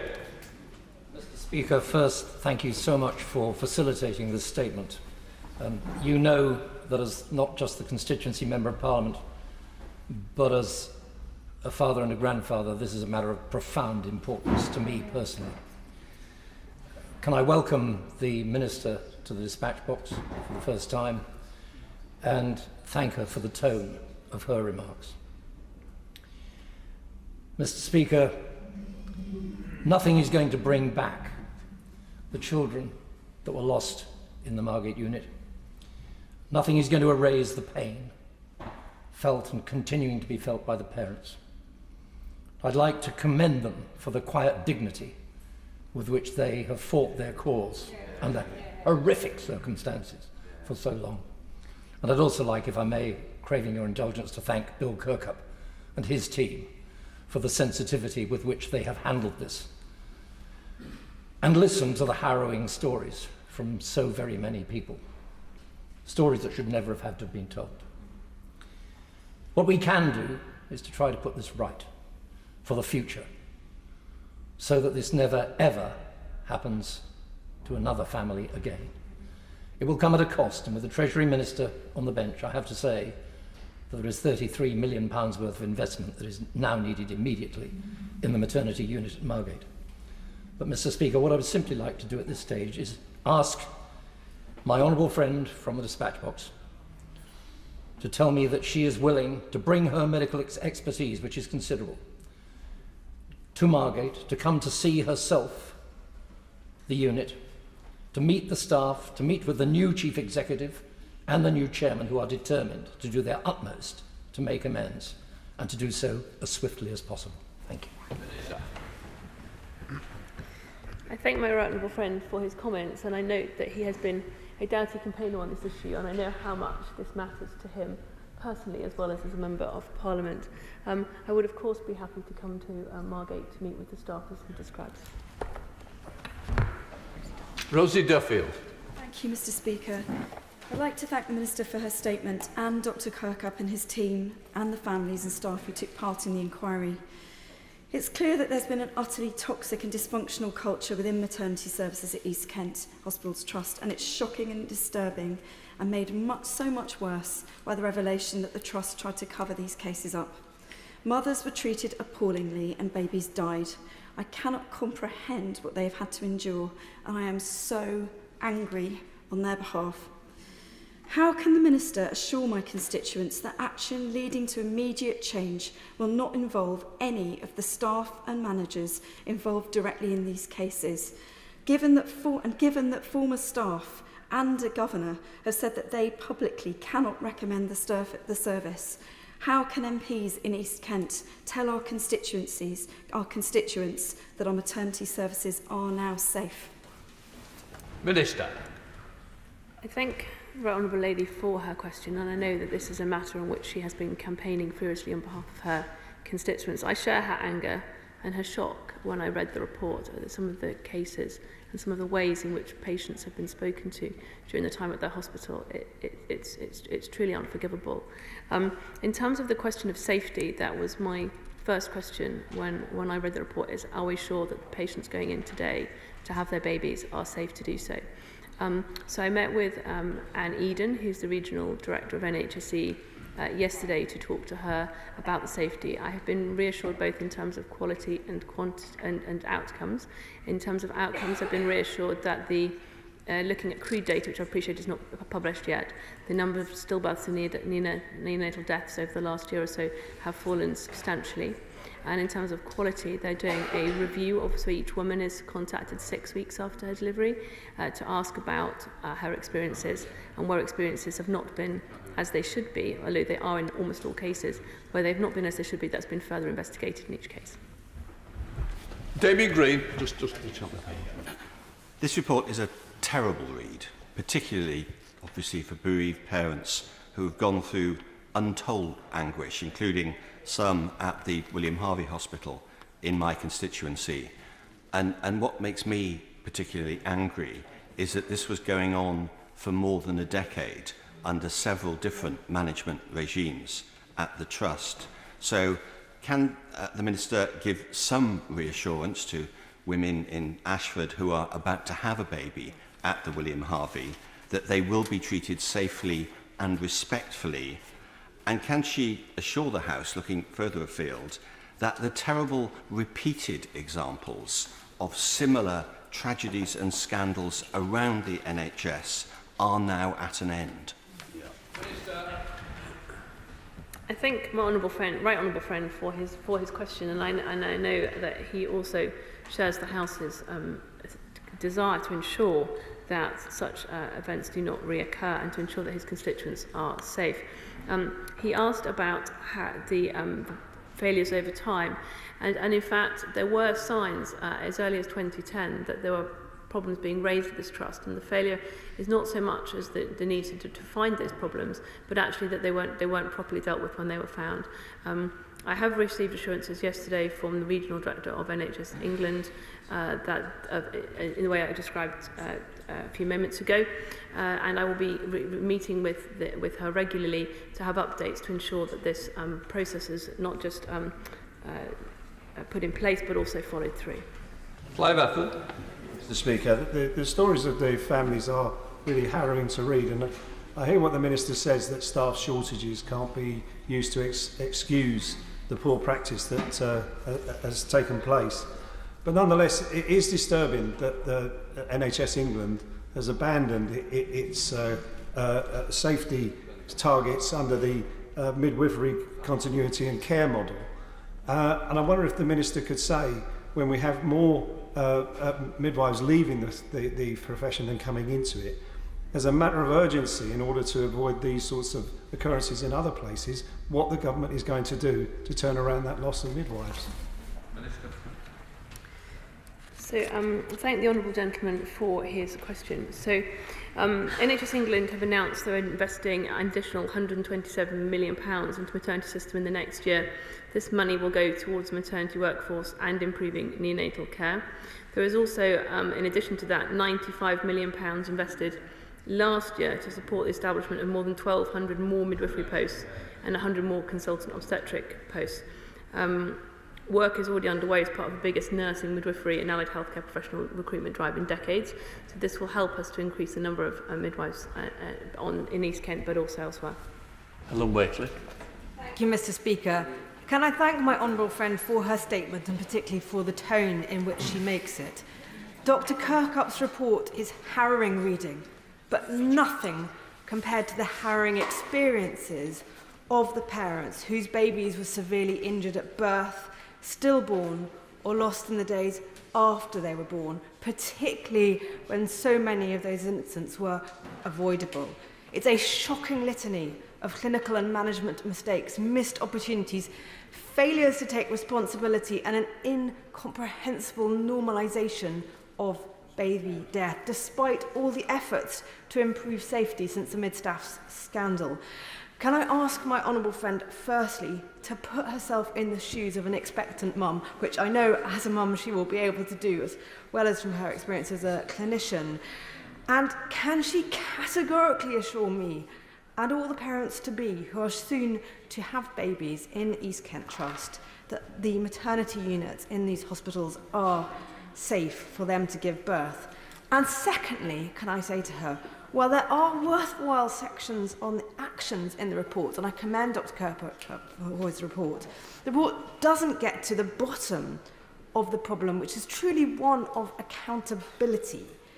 can she assure me that never again will a trust find reasons to excuse catastrophic outcomes, or never again can critical reports be dismissed as a load of rubbish, I quote from the report, or never again could staff blame patients for a hospital's failings, but instead, can I ask her, how will she assure herself as a minister, I know this is a difficult role, that every single maternity unit in every single hospital across the country is safe for mothers to give birth? Minister. I thank my honourable friend for her question, and I know that she has campaigned hard, both as a minister and as a backbench MP, for safety in the National Health Service. In terms of safety at East Kent Trust, we've talked about already how the regional team are there. There's also a maternity safety support team who are in the Trust working actively on the ground to ensure that the lessons are learned and the services are improved. I've been given some figures that demonstrate that the outcomes are improving, and as I talked earlier, there are steps in place to ensure the quality of service and to feed back the quality of service to ensure no woman is spoken to in the way described in the report. From a wider perspective, we're looking at both the workforce as described, but also how we ensure that problems are not just picked up, but they're actually developed and followed through. We're also looking at the report, the CARC report, which looked at how managers are responsible and held responsible, and we'll be talking more about that in due course. Rachel Hopkins. Thank you, Mr. Speaker. Many of my constituents have raised the point that black women in the UK are 4 times more likely to die in pregnancy and childbirth. So can the Minister explain what action is being taken to end this scandal? I thank the Honourable Lady for her question. So on a wider perspective, the government has a target of reducing stillbirths and neonatal deaths across the country, and that obviously includes women of colour too. What was particularly shocking about this report, coming hard on the heels of Shrewsbury and Morecambe Bay, was the culture of cover-up it reveals, the lack of empathy extraordinarily amongst staff, and the fact it took parents and grandparents like Derek Richford to campaign to get the expose that has now come out. Does she agree with me that given that there were stillbirths involved here, where live-born children were described as being stillborn so coroners could not investigate, it underlines yet again the need for my Civil Partnerships, Deaths and Births Act, 3.5 years ago passed by this House, which give powers to coroners to investigate stillbirths, to come into force at last? Will she go and speak to the Justice Secretary and liaise between her department to get that measure enacted straight away to give some confidence to those parents who have been through these terrible experiences? I thank my honourable friend for his question. I understand his passion in this area. I'd be happy to meet with him to discuss it further. Richard Ford. Thank you, Mr. Speaker. We've seen several tragedies in health and social care services across the country. Both the Ockenden review from earlier this year and this recent upsetting report by Dr. Kirkup highlight serious multiple failings. It should go without saying that health outcomes should never be determined by location. We must tackle the inequalities that exist between rural and urban maternity services to ensure that people living in rural and coastal areas can access the same range of birthing methods and support. So will the Minister support the Maternity Services Rural Areas Bill, which was brought forward by my Liberal Democrats colleague, the member for St Albans, to end maternity service inequalities for people living in rural and coastal areas? I thank the honourable gentleman for his question. As a rural Member of Parliament myself, I understand the need for rural services to be just as good as those in more urban areas, and to ensure that they're improved where not adequate. There is a medical education reform programme which is jointly co-sponsored project between NHS England and the NHEE. It's expected to direct investment for specialty training more towards area of population need to smaller and rural hospitals, and this programme has entered its implementation phase from August 2022. Morecambe Bay, East Kent, James Paget and Shrewsbury and Telford are included in the current smaller hospitals list. I'm not certain about the hospital in the gentleman's constituency, but I can find that information and write to him about it. James Morris. Thank you, Mr. Speaker. This is clearly a shocking and disturbing report, and I find myself agreeing with the Shadow Minister when she said that this represents a serious collective failure across our maternity services, because I know that it's not just an isolated incident. Would the Minister agree with me that there is a role here to be played by the Healthcare Safety Investigation Branch that has set up a stream of work in relation to maternity services? So could she redouble her efforts in conjunction with that body to make sure that we learn the lessons of the cultural failures in this case, and that learning is spread throughout the system, because that's the only way that we have an opportunity of making sure that these things don't happen again? Minister. I thank my honourable friend for his question. An honourable gentleman will be aware that within HSIB, the government is establishing a new special health authority specifically for maternity investigations with specialist expertise. This independent body will continue the work of HSIB from 2023. In the meantime, maternity investigations will continue without interruption until it's fully operational. Jim Shannon. Mr. Speaker, can I first of all welcome the Honourable Lady to her place? We're very pleased to have her expertise and knowledge in that role as Minister, and I think this House will benefit from that. I'd also like to express on behalf of myself and my party my sincere sympathies to all of those who have lost loved ones. I think it's fair to say that we all have those families very much in our thoughts and our prayers. Will the Minister outline what discussions have taken place with the devolved health trusts, devolved nations for instance, to information share and to ensure that UK-wide reform, as it is clear that the pressures that led to this terrible scenario in Kent are ready to be replicated throughout the United Kingdom of Great Britain and Northern Ireland, as midwives battle with understaffed, unsupported and exhausted wards, which are on the brink of life and death disasters, through no fault of individuals, midwives who will carry that all to their graves. I know the Minister is committed to making it better. How can we do that for all of this great United Kingdom of Great Britain and Northern Ireland? Thank you. I thank the honourable gentleman for his question. It is, of course, important that information is shared across our great country and so that people in all areas of our nation get the best quality care. Health is a devolved issue, but I will continue to work with the ministers from the devolved nations to ensure that we share the lessons and indeed learn from each other. Robert Courts. Thank you very much indeed, Mr. Speaker. My constituent, Helen Gitto's healthy, full-term daughter Harriet died in 2014. She said too often during pregnancy, in labour and afterwards, rather than being listened to, we were treated dismissively, contemptuously and without a desire for understanding. It is hard enough to come to terms with the death of a child. It is even harder when you are implicitly blamed for what has happened. Mr. Deputy Speaker, would the Minister commit to ensuring the implementation of all 5 recommendations, to begin the process of doing so by recess, and to make an oral statement to the House detailing what progress has been made, again by recess? I thank my honourable friend for his question, and I know he shares my horror at the report and my horror at the way women and their families were treated at East Kent maternity hospitals. The report was only published yesterday, and we'll be considering it. I will be considering it very, very carefully, and we'll come to the House to update further in due course.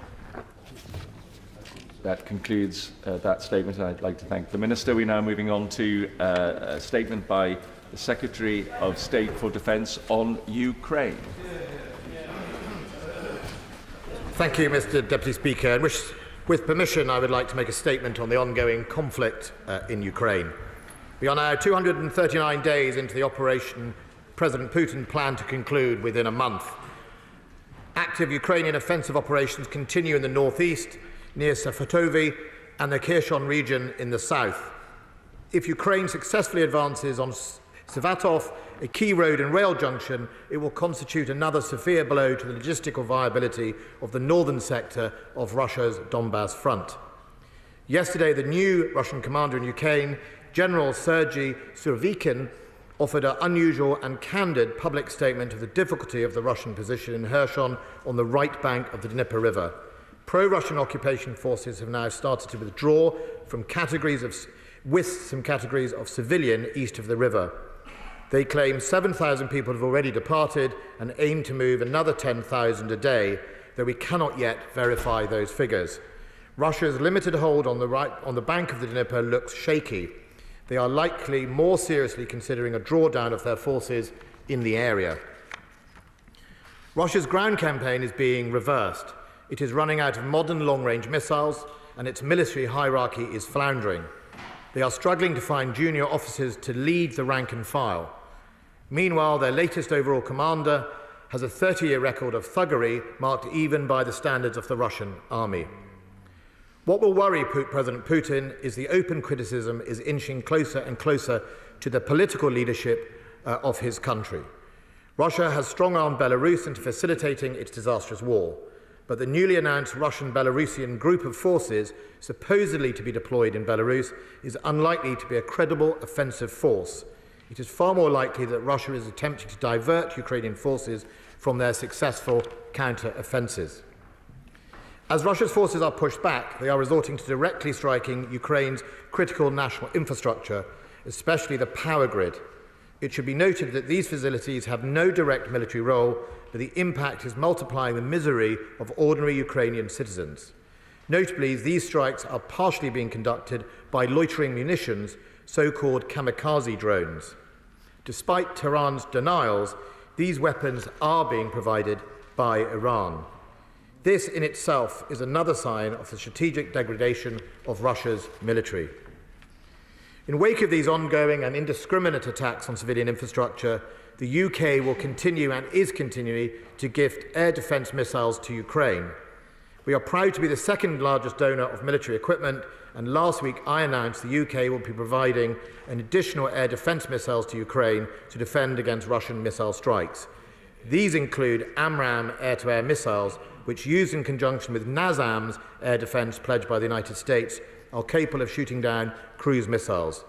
We continue to provide sophisticated electronic warfare equipment, which gives additional protection against long-range drones and missiles. Supporting Ukraine remains the Ministry of Defence's main effort. We are helping Ukraine replenish their stocks to keep us fighting, and as winter approaches, we're developing a package of support to support Ukrainians through the winter, including 25,000 sets of winter clothing, so they are more effective on the battlefield than their poorly trained, badly prepared and ill-equipped Russian counterparts, many of whom have been mobilised at short notice with little training, equipment or preparation. As part of Operation Interflex, we are also continuing to train Ukrainian recruits in the United Kingdom alongside our Canadian, Danish, Dutch, Finnish, Lithuanian, New Zealand, Norwegian and Swedish partners. We have so far trained over 7,000 soldiers and are currently on track to 10,000 by the end of the year, with up to 20,000 to follow in the year 2023. Furthermore, we have worked with allies and partners to establish an international fund which will ensure continued supply of essential, lethal and non-lethal military support to Ukraine, as well as manufacturing capacity. To date, we have received pledges totaling approximately £600 million and continue to work with international partners to secure further funding. Today, we will launch the first urgent bidding round to identify and procure critical capabilities which can be rapidly deployed to Ukraine. Mr. Deputy Speaker, I would also like to share with the House details of a recent incident which occurred in international airspace over the Black Sea. On the 29th of September, an unarmed RAF RC-135 rivet joint, a civilian I-Star aircraft on routine patrol over the Black Sea, was interacted with by two Russian armed Su-27 fighter aircraft. It is not unusual for aircraft to be shadowed, and this day was no different. During that interaction, however, it transpired that one of the Su-27 aircraft released a missile in the vicinity of the RAF rivet joint beyond visual range. The total time of the interaction between the Russian aircraft and the rivet joint was approximately 90 minutes. The patrol completed and the aircraft returned to its base. In light of this potentially dangerous engagement, I have communicated my concerns directly to my Russian counterpart, Defence Minister Shoigu, and the Chief of Defence Staff, in Moscow, and has done so. My colleague, the Chief of Defence Staff, has also communicated his concerns. In my letter, I made clear that the aircraft was unarmed in international airspace and following a pre-notified flight path. I felt it was prudent to suspend these patrols until a response was received by the Russian state. The reply by the Russian Ministry of Defence on the 10th of October stated that they have conducted an investigation into the circumstances of the incident and stated it was a technical malfunction of the Su-27 fighter. They also acknowledged that the incident took place in international airspace. The UK Ministry of Defence has shared this information with allies, and after consultation I have restarted routine patrols, but this time escorted by fighter aircraft. Everything we do is considered and calibrated with regard to ongoing conflict in the region and in accordance with international law. We welcome Russia's acknowledgement that this was an international airspace, and the UK has conducted regular sorties of the RAF rivet joint in international airspace over the Black Sea since 2019, and we will continue to do so. For security reasons, I will not provide further commentary of detail of these operations. But I want to assure the House that this incident will not prevent the United Kingdom's support for Ukraine and resistance to Russia's illegal invasion. The UK government's position remains unchanged, with consistent support, I am pleased, from across the House. We will continue to support the Ukrainian people defend their homeland and the rules-based system. It has protected all nations from such naked and unprovoked aggression over the last 75 years, and it was also helped shaped by Russia in that time. And this government will always defend it because these rules-based systems are fundamental to who we are, and it provides peace and security for this country and our partners and allies. I commend the statement to the House. Luke Pollard. Thank you, Mr. Deputy Speaker. I want to thank the Secretary of State for giving me advance sight of his statement. And at a time when there's much government chaos, can I thank him also for his calmness and professionalism in his job. The statement that the Defence Secretary has made around the incident with the RAF rivet joint surveillance aircraft is serious. The Defence Secretary has outlined that the correct steps were taken, a malfunction has been confirmed, and the incident has now been resolved. It is welcome that RAF flights have restarted, and there's been a clear recognition from Russia that the aircraft was flying in international airspace. The RAF have this House's full support, and we are grateful to them, to other UK forces, and our NATO allies in their work protecting the alliance and protecting freedom. This incident also acts as a serious reminder about the importance of avoiding escalation and miscalculation while continuing the UK's united support for Ukraine. Almost 8 months on from Russia's criminal invasion of Ukraine, I want to pay tribute to the remarkable and continuing Ukrainian resolve in the face of Russian aggression. Putin has made a huge strategic miscalculation in invading Ukraine, which has resulted in Russian forces suffering heavy losses. MOD estimates 25,000 Russian dead, tens of thousands injured, tens of thousands more deserted, and more than 4,000 armoured and protected vehicles destroyed. At a time where Ukrainians have shown incredible resilience in defending their homeland, Britain must continue to honour their bravery by remaining unwavering in our support for Ukraine. I'm grateful that the Defence Secretary has set out the UK's continued support under Operation Interflex to train Ukrainian forces, and we thank those UK members of the armed services for their work in doing so. I'd be grateful if the Secretary of State now could confirm when the promised action plan in relation to continuing UK support for Ukraine will be published, outlining the type and quantity of military, economic and diplomatic support which Ukraine will receive. Putin needs to be in no doubt that our resolve will continue, and whether it is his party or my party that's in charge, that will not change.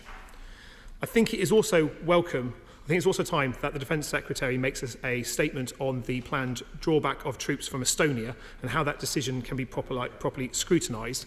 I'm grateful if the Secretary of State could set out whether the replacement NLAW missiles have been ordered, where the orders have been placed, and when our stockpiles will be replenished. There is a concerning increase in Iranian drone activity, and I'd be grateful if the Secretary of State could also further set out what additional support can be taken by the UK and our allies to ensure that these Shahed 136 and the Mohajar 6 drones from Iran can be properly intercepted and defeated to protect Ukrainian infrastructure. Finally, Mr Deputy Speaker, last night the Chief of the Defence Staff, Admiral Satoni Radakin, threw into doubt the plan's rise to 3% of GDP on defence spending, when in a speech he referred to it as a potential increase. I'd be grateful if the Defence Secretary could spell out what is the government's position on defence spending now, and whether that increase is confirmed, or whether it is, as Admiral Satoni Radakin said, only a potential increase. Our support for Ukraine is unwavering on this side of the House, and the Defence Secretary knows that he has Labour's full support in the provision of military aid to our friends in Ukraine. Putin must fail in his aggression, but as we enter an incredibly difficult period of this war, with cold weather drawing in, we must make sure that we're not only supporting our friends who are fighting in Ukraine, but also those civilians who they are fighting on behalf of. So I'd be grateful if the Minister could also set out what support the UK can offer to the civilian infrastructure, in particular protection of energy sources that are so important not only for Ukrainian industry, but for their people as well. Thank you, Mr Speaker. Senator Stead. I'm grateful to the honourable member for his questions, and just to assure the House, I didn't hold the statement so that my counterpart on the front bench wasn't here. I spoke to him at length yesterday, and to also assure the House that while there are some things that cannot be said in public, or indeed even in this House at the highest sensitivity, I continue an engagement with the leaders of the parties in the most sensitive areas to make sure they are fully apprised throughout this process. Calibration is incredibly important to me. We are dealing with a president and indeed a Russian forces who, as we've seen from the rivet joint incident, are not beyond making the wrong calculation or indeed deciding that the rules don't apply to them. And that is why, for those constituents of ours who will be fearful that this support could lead somewhere, I ask them to have faith in us and indeed all of us in this chamber, Mr Speaker, that we do work this very detailed response to try and make sure we walk that sometimes tightrope, but make sure it is in the right place to do it. On the issue of the rivet joint, as I've said earlier, we make sure it is pre-declared. The flight path is not a surprise. That way we make sure it is no surprise to the Russians. It is logged in the normal manner, and indeed I informed the Russians that they would be escorted as well, so there were no surprises to do that. On the subject of the action plan, I think the honourable member is including also the broader government action plan, including foreign aid and support. First of all, I would concur with him that the foreign aid package and helping their economy survive and stand on its feet and go from strength to strength is as important as effective the military response. I will press my colleagues in the other departments to make sure we get him those details of the actual time and date. But it is a fundamental plank for Ukraine to make sure we do that. Part of the things I discussed when I was in the United States was in that area there. On the issue of Estonia, the second battle group, which was deployed, if you will remember, Mr Deputy Speaker, after the invasion, a number of countries deployed what we call enhanced forward presence groups around Europe, in Bulgaria, in Romania. There was some talk about Hungary, but that didn't materialise. And obviously in Lithuania, Germany stepped up, and so did we in Estonia. The second battle group was always going to come back. It was the second battle group. Our fixed position, effectively, in Estonia is a battle group which we vary in size and capability.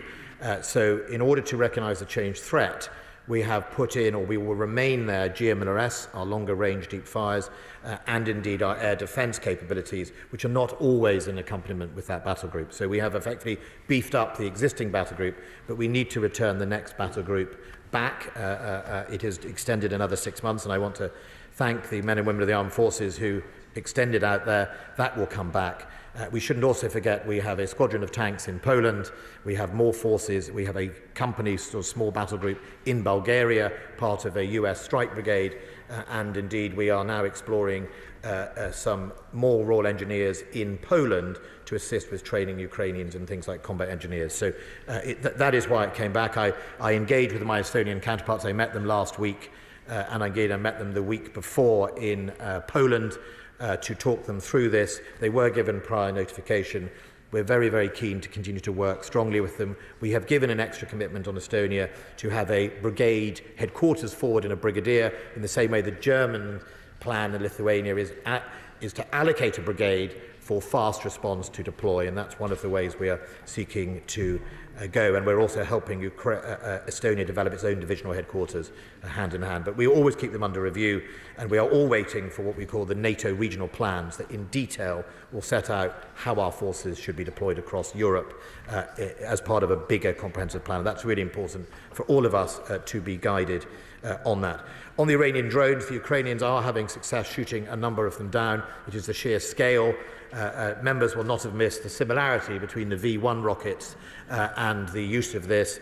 I would urge the Iranian government to understand that surely supplying Russia to indiscriminately kill civilians, women and children, babies in prams, is not an activity that Iran wants to be associated with, and I would urge them to desist as soon as possible. And we are not convinced by the denials from the Iranian government at all that this is not being supplied by them. We will, however, invest and use some of our funding that I've talked about to invest in what other novel capabilities we can find to deploy. In the meantime, we are continually to supply and will step up our supply of our low-velocity missiles into Ukraine to work with the Stormer system and also make sure we can help with detection or electronic warfare schemes. Obviously, the Ukrainian conflict has flushed out technologies that we all need in counter-drone. Members of this House will remember the Gatwick Airport scenario. It is everyone came up with magic solutions. I think my memory said when we actually tested them, nearly none of them did what they said at the tin, on the side of the tin at the time. But we are rapidly helping, and the best of innovation is being used to help the Ukrainians. On the 3% of GDP, Number 10 was very clear when I was in Washington that the 3% commitment stood in 2030. I'd be very interested if the Labour Party will match that in 2030. I think it's an important commitment. If they are getting ready for government, as they seem to think they are, Mr Deputy Speaker, I think those are the questions that they will need to answer the British public and the British Armed Forces as they lay out their timetable and their plan. They'll have 2 years to do it, Mr. Speaker, Deputy Speaker. They'll have at least 2 years to do it, so I'm not too worried at all. But I said no. That's when the election, I'm guessing, would be. But that is definitely above my pay grade. Mr. Deputy Speaker, on the other issues around how we get them through the winter, we are all working both internationally to see what they can do. The European Union has announced a fund as well, and we'll make sure that we do what we can to help them on critical national infrastructure and energy. Thank you. Chair of the Foreign Affairs Select Committee, Alicia Cairns. Can I thank my right honourable friend for his calmness and his consistency in his support for our friends in Ukraine. Our leadership on defence spending matters, and it is important we meet defence spending of 2.5% by 2026. Because between now and 2050, it is spending and investing on tech and AI and quantum and new technologies that will allow us to best protect ourselves from hostile states. But I am concerned about this escalation over the Black Sea, and I know he has a close relationship with his Turkish counterpart. So could he please give us an insight into how he's working with our allies in Turkey and Romania to protect air policing?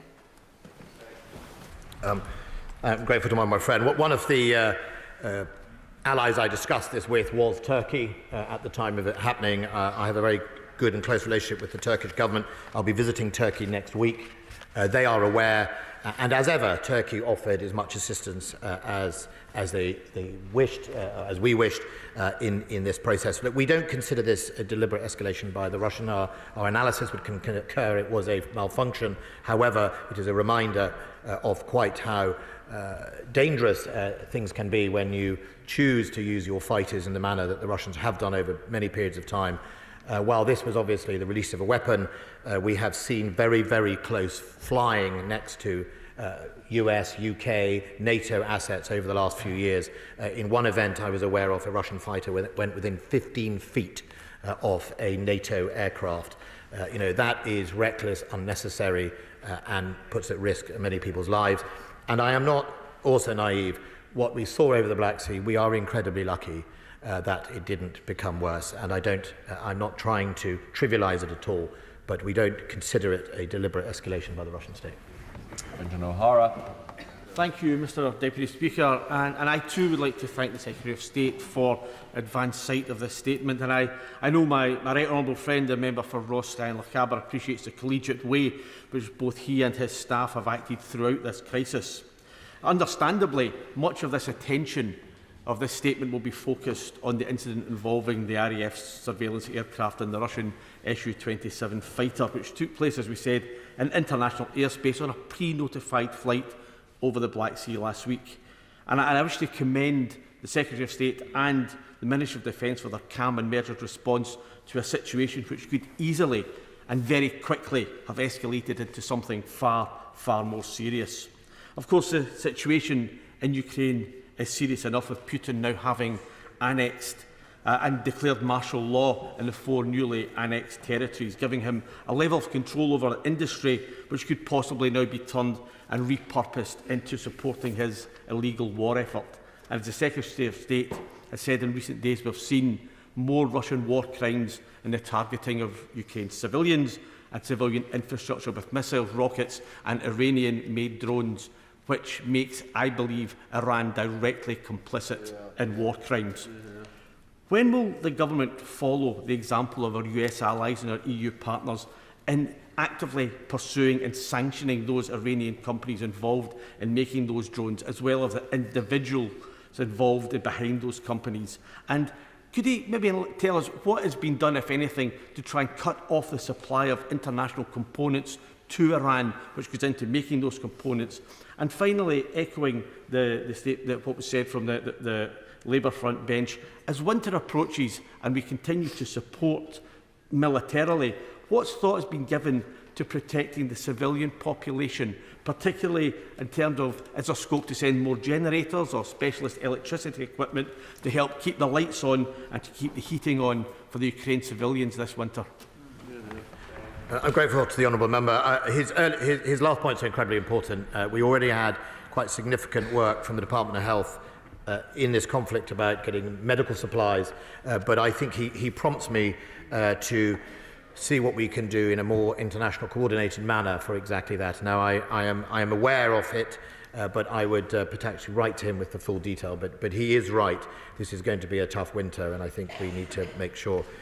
I'd like to join him on the calmness of the RAF. They have incredibly professional men and women doing an incredible job, not only here. Some of those same aircraft and the P-8s from Lossiemouth go out and protect us in the north, the very high north, from aggression and Russian activity, and also obviously in Scotland it is often where Russia does enter our airspace with its long-range bombers and patrols, a habit they didn't give up after the Cold War and still continue to do so. And I think here is the difference. Here we were in international airspace, and I think that is something to remark. But we try, even though, and keep a professional manner with the Russian. It is important that we maintain that professional link with the Russian Ministry of Defence and recognise that we can have those important engagements in times like this. Sir John Whittingdale. Thank you, Mr Deputy Speaker. Given the extraordinary success of Ukrainian armed forces in pushing back Russian troops, does my right friend agree that there is a danger that Putin may consider escalating the conflict? And while attention has focused on the potential use of battlefield nuclear weapons, will he agree that any use of chemical or biological weapons equally represents a red line which Putin must not cross? Quite right. The OPWC, the convention that we are all signed up to and indeed viewed as some of the key anchor countries to upholding that, which saw us, obviously, if you remember, the use of chemical weapons in Syria, see a number of actions, including us and France, take military action, is incredibly important. A convention to uphold. Breaking that taboo or allowing that to be successfully broken would have severe consequences for all of us. In the same way, the messaging on the nuclear use, chemical weapons would lead to severe consequences for the Russian state for it to do so, and we would urge that none of these are resorted to. On President Putin's position, he has obviously made a number of speeches, annexed illegally parts of countries that are already still full of Ukrainian forces, and his ambitions don't seem to match the realities on the ground. I think the key here is to message to him that we are interested in helping Ukraine succeed in Ukraine in defeating Russia's illegal invasion in Ukraine. If he understands what that is about, then he should be able to calibrate his response in order to effectively orderly leave Ukraine, and we can start the process of trying to rebuild that amazing country and for Russia to be held accountable for its crimes. Kevin Jones. Thank you. Can I thank the Defence Secretary for his statement and his leadership through this difficult time. Can I also thank the members of our armed forces who are supporting our efforts in Ukraine and also in Eastern Europe, and also the civil servants behind them in his own department. He mentioned in his statement about the Russians targeting drone attacks on civilians, but what has become very clear over the last few weeks as Ukrainians have gained ground is the war crimes that have taken place against civilians and members of the armed forces in Ukraine. Could you just explain what expertise and support we're giving to Ukrainians to actually log evidence and actually get that to be able to bring those individuals to account? I'm grateful to that, honourable member. Earlier on, when we had the first, obviously, exposure of war crimes in Bucha, not far outside of Kyiv, a group of us, including the United Kingdom, but alongside the Canadians, started that process of gathering evidence for the ICC. My colleague, the now former Home Secretary, was then the Attorney General. She visited Ukraine herself and worked with the then prosecutor. I think the Red Cross is also clearly engaged in gathering that information. I think their biggest challenge is the sheer scale of the amount of evidence they are now finding and uncovering. And it goes to the anxiousness of our friends in the Baltic states that Russia does not invade and occupy with any civility or regard to the people that it is decided to occupy. It seems to destroy everything in its path. And if you are a small Baltic state, your worry is you don't have time for the rest of us to get there. It is why we are committed to a battle group in Estonia, because if you give him time or Russia time, there won't be very much left when you get there. That's why we have to send a message that this course is unacceptable. Robert Cords. Thank you very much, Deputy Speaker. And can I thank the Secretary of State for his calm yet robust response to the rivet joint Sukhoi incident, which is, of course, of great concern. And I pay tribute as well to the calmness and professionalism of the RAF crews in that incident. Would the Secretary of State commit to continue to keep under review the adequacy of the fighter forces that we have available, bearing in mind the escort duties he's now referred to, as well as the ongoing combat air patrol, air policing duties that there is on NATO's Eastern Front in any event? Yes, look, making sure we have more availability and more of fighter aircraft capability in this country has been one of my priorities on the first day, almost the first day in taking over the job. I sent a letter to the Chief of the Air Staff saying his number one priority was to improve the fighter pilot pipeline. There's no point buying planes if there's no one to fly them, and it is incredibly important that we get that. Of course, with the new type, the F-35, one of the challenges is you don't have growing instructors. It's a catch-22. You've got to have enough pilots in the planes to grow the instructor body, but if you don't have enough pilots in the first place, how do you do that? So we are getting there. It is improving. In the Typhoon is proving its worth every single week. I went to the ceremony to hand over to Qatar the next iteration of the Typhoon, a formidable aircraft, and hopefully one that will be bought by many other countries around the world. Erin Clark. Thank you, Mr. Speaker. Can the Secretary of State elaborate on, because he touched on it earlier, about the help that we're providing, such as we talked about equipment, in particular, whether he could tell us what we are doing in providing generators, energy generators, such as small diesel generators, to ensure that key services such as hospitals or water cleaning plants keep going, because given Russia's attack on civilian infrastructure. Yes. So first of all, on non-lethal military aid, that is collected and corralled in the same place we do with military, through the International Donor Cell based in Germany. That is a multinational cell staffed predominantly by military and civil servants who collect the ask from Ukraine, and then we try and match it with donors. Now, that is predominantly in the military aid and the non-lethal military aid, but that includes generators, field hospitals, medical stuff for that, but predominantly that is on their war effort. I will make sure that we write to you with the broader detail of what other assistance is happening. I visited Ukraine about 3 or 4 weeks ago, and they were in a pretty good mindset and their ability to see through the winter. But of course, the use of mass drones from Iranian drones will have an effect if it continues, and we must make sure that doesn't catch up. Mr. Deputy Speaker, I did forget to ask the question about on the sanctions to the member of the Scottish National Party. What I would say, my understanding is the Foreign Secretary will be making a statement on that in the near future.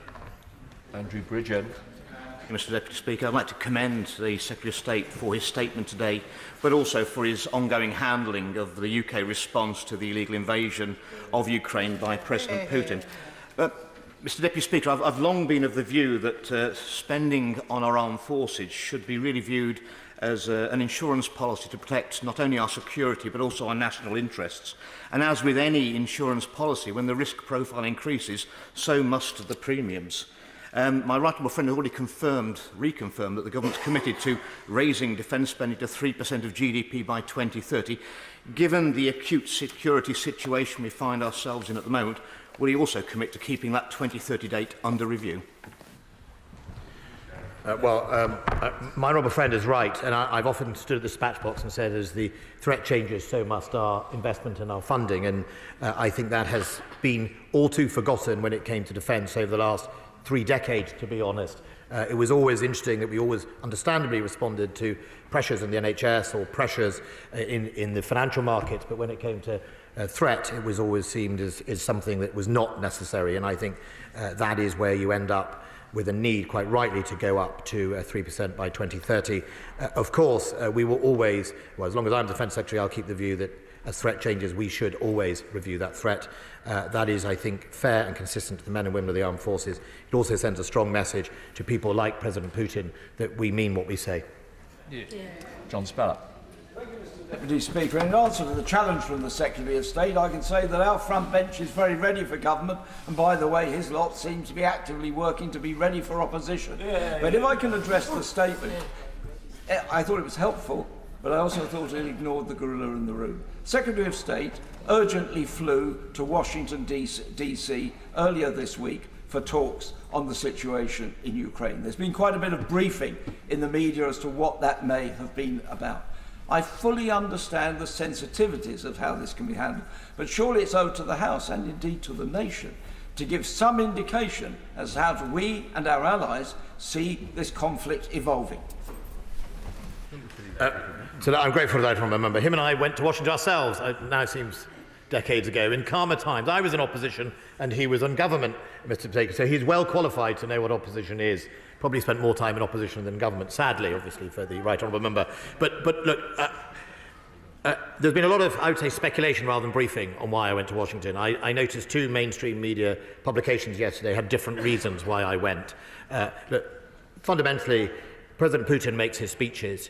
Things change. We need to be absolutely prepared to discuss that with our closest allies, and sometimes that is important that we do so in person. I thought it was important, both after the appointment of the new general and also after the speeches President Putin has made about annexation and indeed the issues around Ukraine's success on the battlefield and what that could mean for President Putin and his actions and what next. And I think that is very, very important that we do those things in person. I went to the Pentagon, the State Department, the National Security Advisor and other meetings and made sure that we are all understanding our planning processes about what we would do in the event of a whole range of things.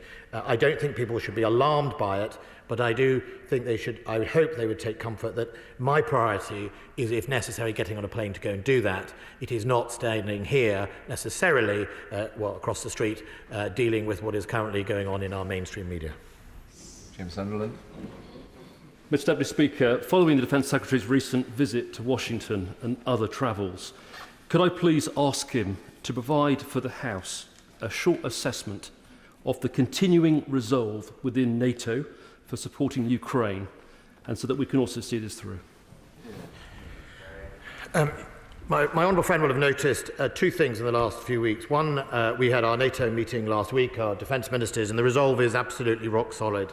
And when it came to the nuclear issue, the line is consistent that there would be severe consequences for Russia should it use tactical nuclear weapons, and our commitment to obviously responding to those type of issues and the threat it does to the world order or breaking nuclear taboo is determined and united. I think that is the same. You will also have noticed that the European Union itself has started to make much more, let me say, hawkish phrases on that issue, and I think they say that because their member states are clearly resolved.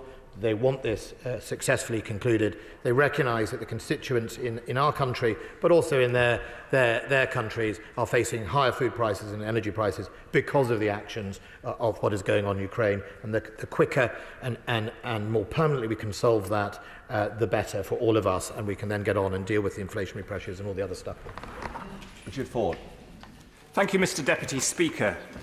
Firstly, I'd like to say, I'd like to thank the Secretary of State for making this statement before the House. His transparency is very welcome and serves to avoid misreporting of the rivet joint incident and inadvertent escalation. We in the Liberal Democrats would like to add that we also pay tribute to the professionalism, the values and standards of the Royal Air Force and of all of our armed forces. I particularly appreciate the Secretary of State's recognition that communication is crucial to ensuring that we avoid miscalculation. He said that he has communicated his concern directly to his Russian counterpart, Defence Minister Sergei Shoigu, and that the Chief of the Defence Staff has done the same using his channels. On the 7th of March this year, the Chief of Defence Staff's Admiral Sir Tony Radakin said that lines of communication were, quote, not as strong as we would want them to be.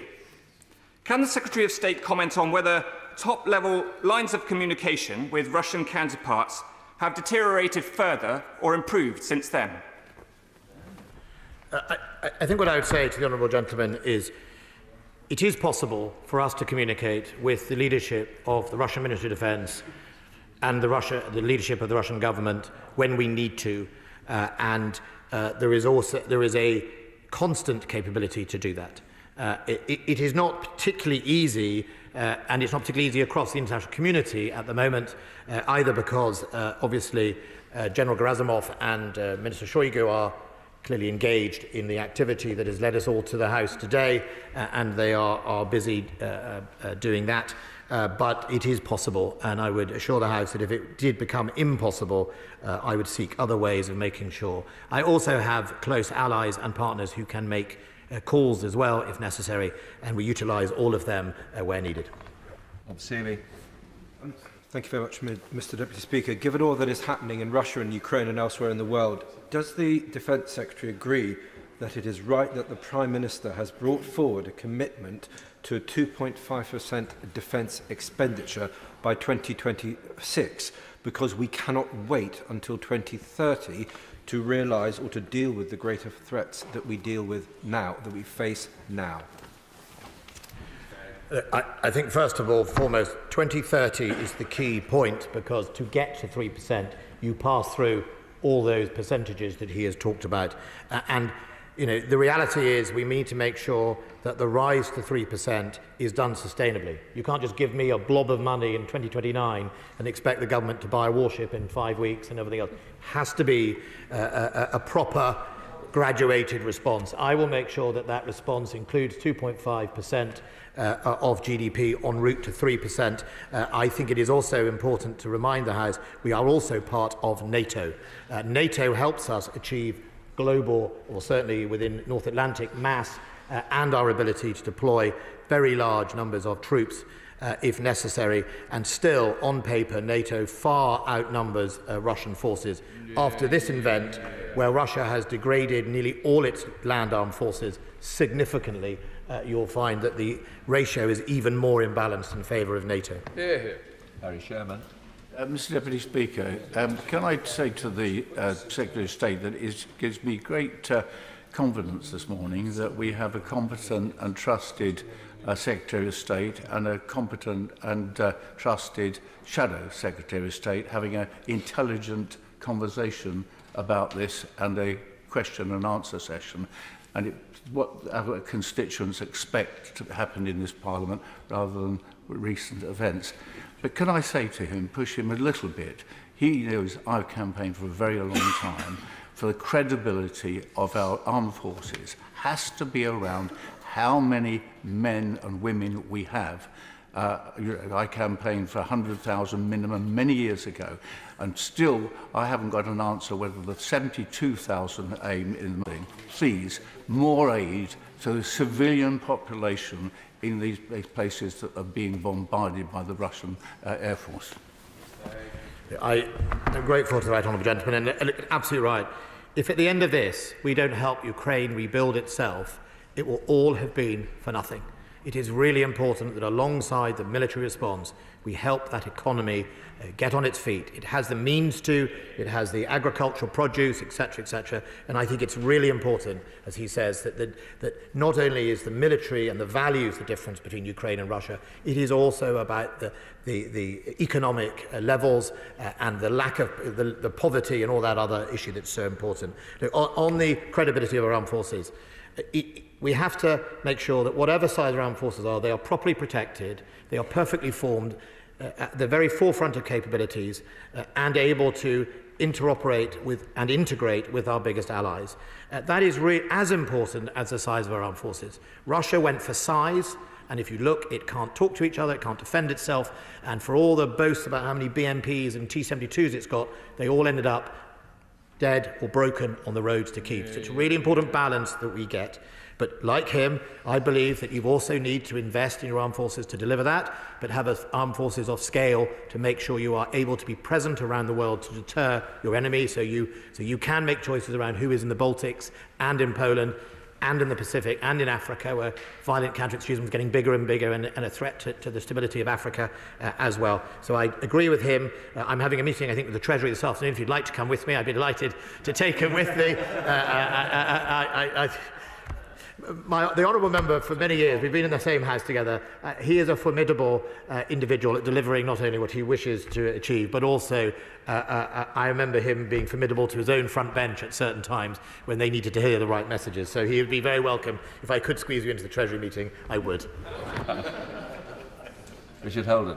Thank you very much, Mr Deputy Speaker, and I'd like to thank the Secretary of State for his statement and echo the comments of the whole House, including the Honourable Member for North Durham, my neighbour, in praising him for his leadership during these issues we've been facing in Ukraine over the last few years.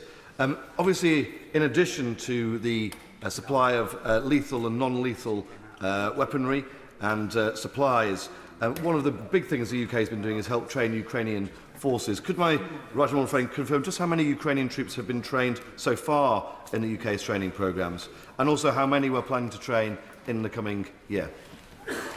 Yes, 7,000 we've trained so far. We'll be on target to complete 10,000 and then another 20,000 plus the next year.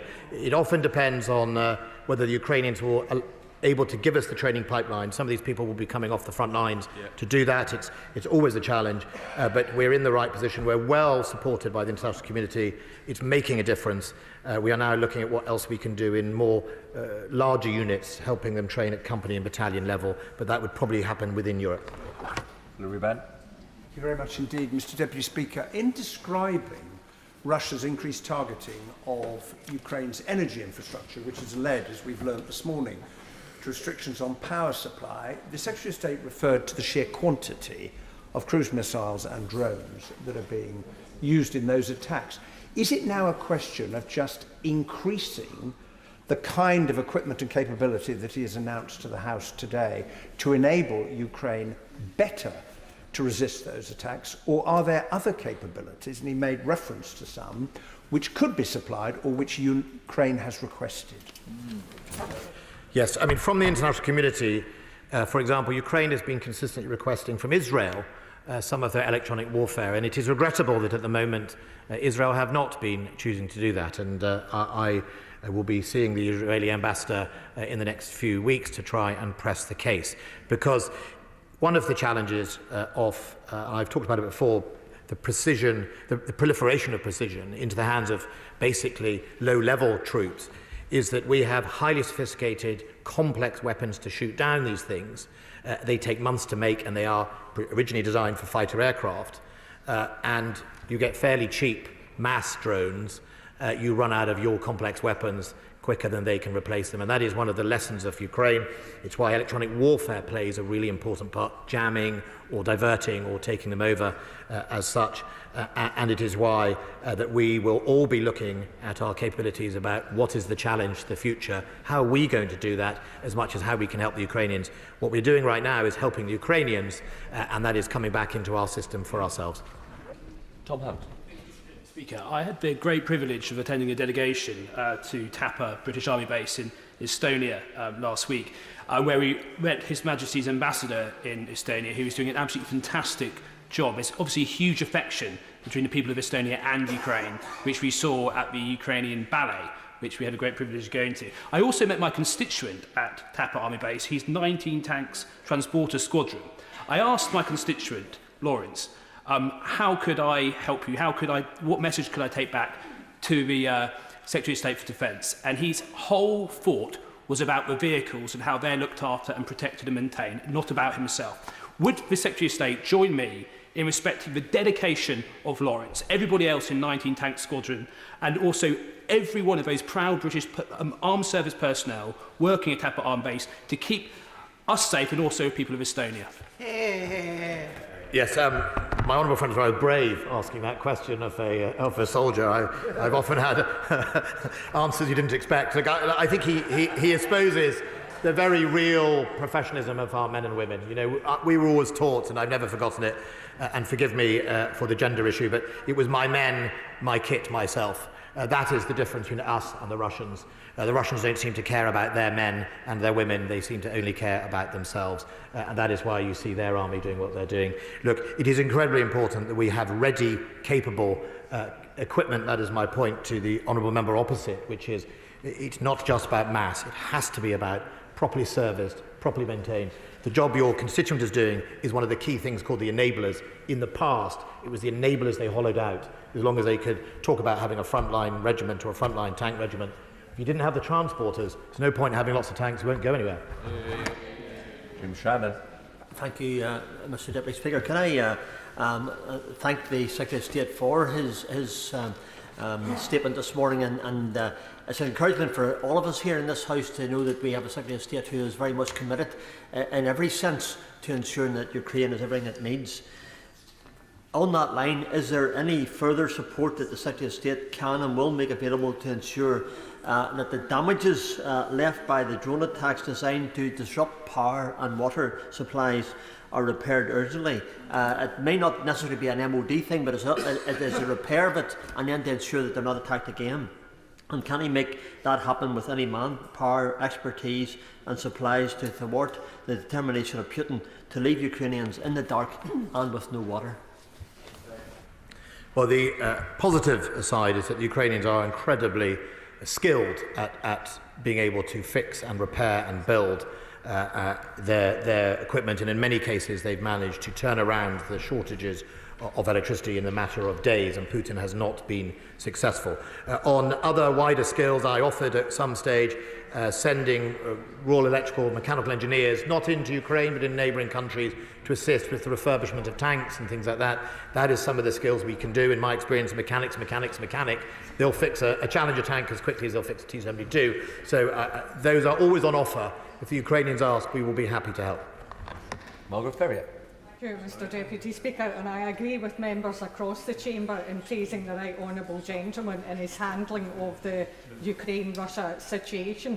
After NATO General Secretary said NATO allies will act if Sweden or Finland come under pressure from Russia or another adversary before they become full members of the alliance, how does the Defence Secretary predict this might antagonise Putin, and what risk does he assess there to be for the UK?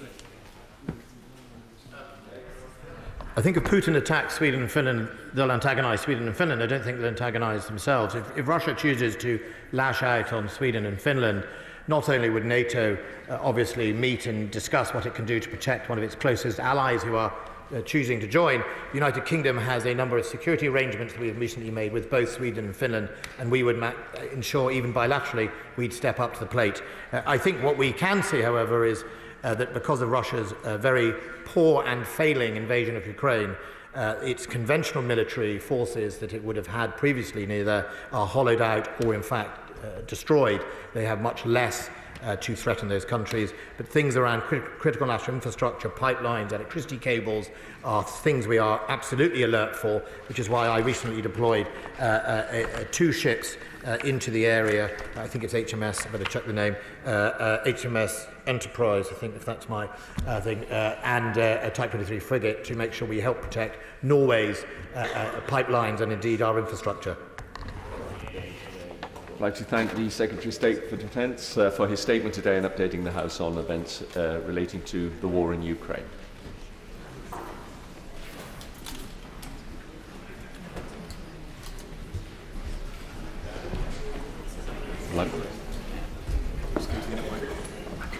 Go on then. We're now moving on to the business statement. I call the Leader of the House, Penny Morton. Thank you, Mr. Deputy Speaker.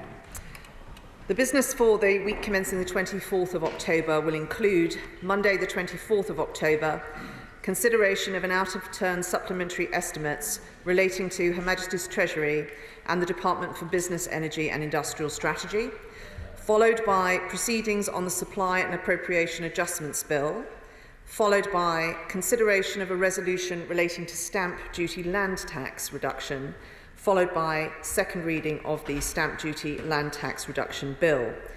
Tuesday the 25th of October, second reading of the EU Retained Law Revocation and Reform Bill. Wednesday the 26th of October, Committee of the Whole House and remaining stages of the Identity and Language Northern Ireland Bill Lords. Thursday the 27th of October, a debate on a motion on the National Food Strategy and food security, followed by a general debate on guaranteeing the right to maintain contact in care settings. These subjects were determined by the Backbench Business Committee. Friday the 28th of October, private members' bills. The provisional business for the week commencing the 31st of October includes Monday the 31st of October, which is scheduled to be the day of the Chancellor's statement, remaining stages of the Genetic Technology Precision Breeding Bill, followed by consideration of Lord's amendments to the Product Security and Telecommunications Infrastructure Bill. Tuesday, the 1st of November, remaining stages of the Online Safety Bill. Wednesday, the 2nd of November, Opposition Day, debate on a motion in the name of the Scottish National Party, subject to be announced. Thursday, the 3rd of November, business to be determined by the Backbench Business Committee, and Friday, the 4th of November, the House will not be sitting. That Leader of the House. Thank you, Mr. Deputy Speaker, and I thank the Leader of the House for the forthcoming business. But, Mr. Deputy Speaker, where on earth do I start? Where? I mean, do we even still have a Prime Minister? This is the morning, well, now it's the afternoon after the morning after the night before, with the government seemingly falling to pieces before our very eyes. As some of their own backbenchers said yesterday, they ought to be ashamed of themselves.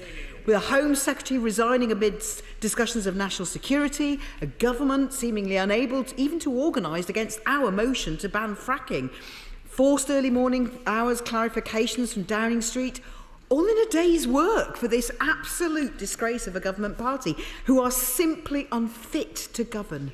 They are dragging this country's reputation through the mud, and the British people will never forgive them for it. British people are looking to the government for answers on how they're going to pay for their mortgage or their rent or their bills, which the government have sent sky high when they crashed the economy. Instead, chaos. Mr. Deputy Speaker, Parliament ought to be a model workplace, so could the Leader confirm that reports of bad behaviour in the lobbies last night or outside the lobby will be investigated? Could she please put on record that in her view there is no place for intimidation and bullying on the parliamentary estate? And on the actual votes themselves, Mr Deputy Speaker, it's come to my attention there is a discrepancy between the number of votes recorded in the no lobby, which were read out in the chamber, and the numbers later published on the voting lists. So is the leader aware of any of her party's members who perhaps didn't want to vote against our motion, but to avoid controversy with their whips, marched through the lobby but didn't scan their pass, and therefore avoid publication of their names?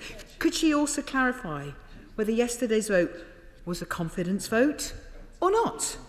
Downing Street said it was. Then a number 10 special advisor told the Climate Minister say that it wasn't, which he duly did from this dispatch box, causing confusion on his own side. And at 1:30 this morning, number 10 suggested in fact that it was. And then the Transport Secretary told Kay Burley a few hours ago that it wasn't. We know the Prime Minister is infamous for her U-turns. This is beyond a joke. If it was a vote of confidence, when will the Prime Minister be removing the whip from her rebels? I also notice that the government has pulled our next opposition day. I can't think why. After yesterday, that they might do that. Are they punishing us for their chaos and their incompetence last night? Is the leader aware of Standing Order 14, which allocates 17 days to the leader of the official opposition party? They are falling behind, so will the government be giving us an opposition day on the week commencing the 7th of November? Mr Deputy Speaker, I'm glad the leader actually has some business to announce, given their complete inability to function.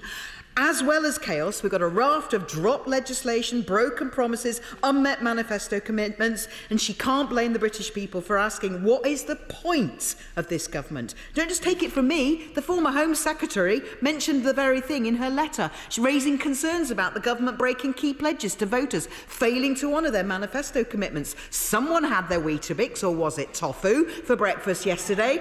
Perhaps the leader could provide some clarity on what further broken promises she's referring to. Can I also ask that the government sends ministers to answer urgent questions who can actually provide answers? Many important questions on national security went unanswered this morning in the urgent question relating to the sacking of the Home Secretary. Sorry, resignation, was it?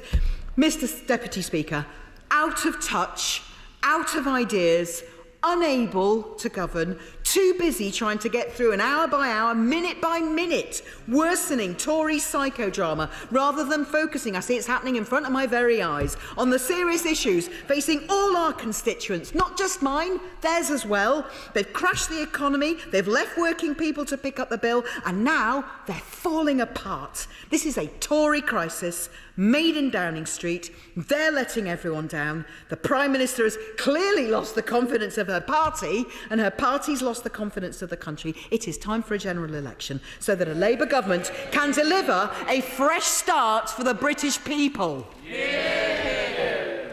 Leader.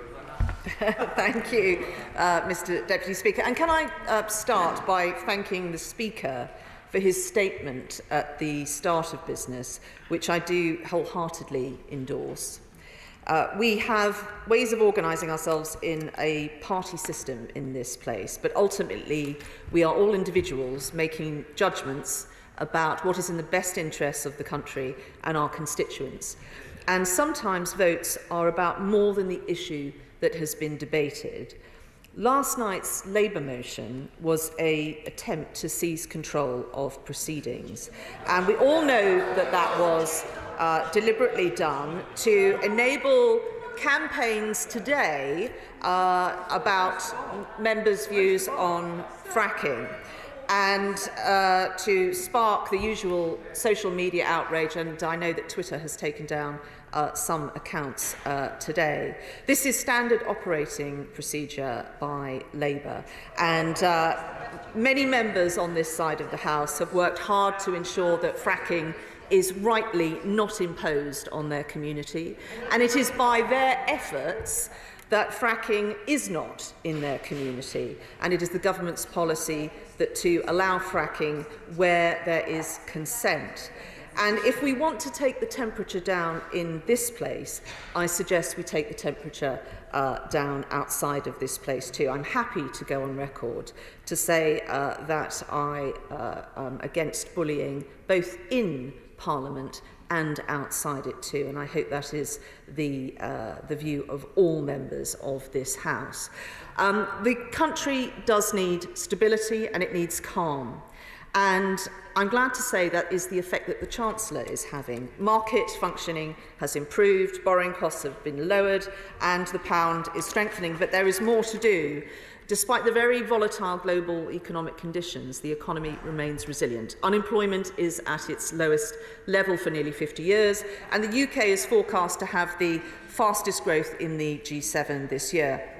Elsewhere, good work is going on in government too, in contrast to the picture painted by the Honourable Lady opposite. Just this week, the Lord Chancellor has opened up the legal aid system to make it easier for victims of domestic abuse to get access to free legal aid and representation. We've had huge wins in the Department for Trade, 100 million trade win for the drinks industry and huge infrastructure project wins. We've announced nearly 800 million to support research centres with breakthrough new treatments, 180 million to support children's development in their early years. DWP has launched a new service which helps businesses support members of their workforce who have a disability or become sick. Earlier this week, we passed the Energy Prices Bill, removing the worry for households and businesses of their energy costs, and we are introducing the Transport Strikes Bill, providing protection for the travelling public who rely on rail services to get to work or go about their daily lives. I hope that the Labour Party will back us and the fed-up commuters to protect those services. Honourable members opposite have been running around saying in office but not in power all this week, and I think that's probably a more accurate description of Labour's relationship with their trade union paymasters. We are getting on with the job, and further business will be announced in the usual way. And representing the chair of the Backbench Business Committee, Bob Blackman. Thank you very much, Mr Deputy Speaker. The chairman of the Backbench Business Committee, the honourable member for Gateshead, is indisposed, so he's asked me to report back.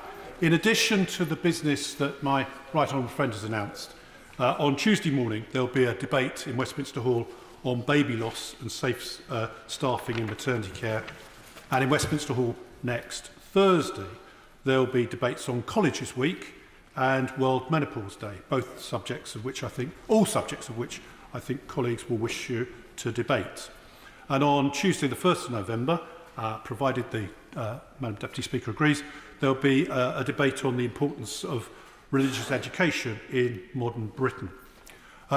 Mr Deputy Speaker, we have a queue of debates requiring chamber time, so I'm very grateful to my right honourable friend for announcing further dates for the Backbench Business Committee, but can I also say that we are short of debates that will go into Westminster Hall on Thursdays. So if colleagues wish to get a debate from us, I would encourage them to apply for Westminster Hall debates.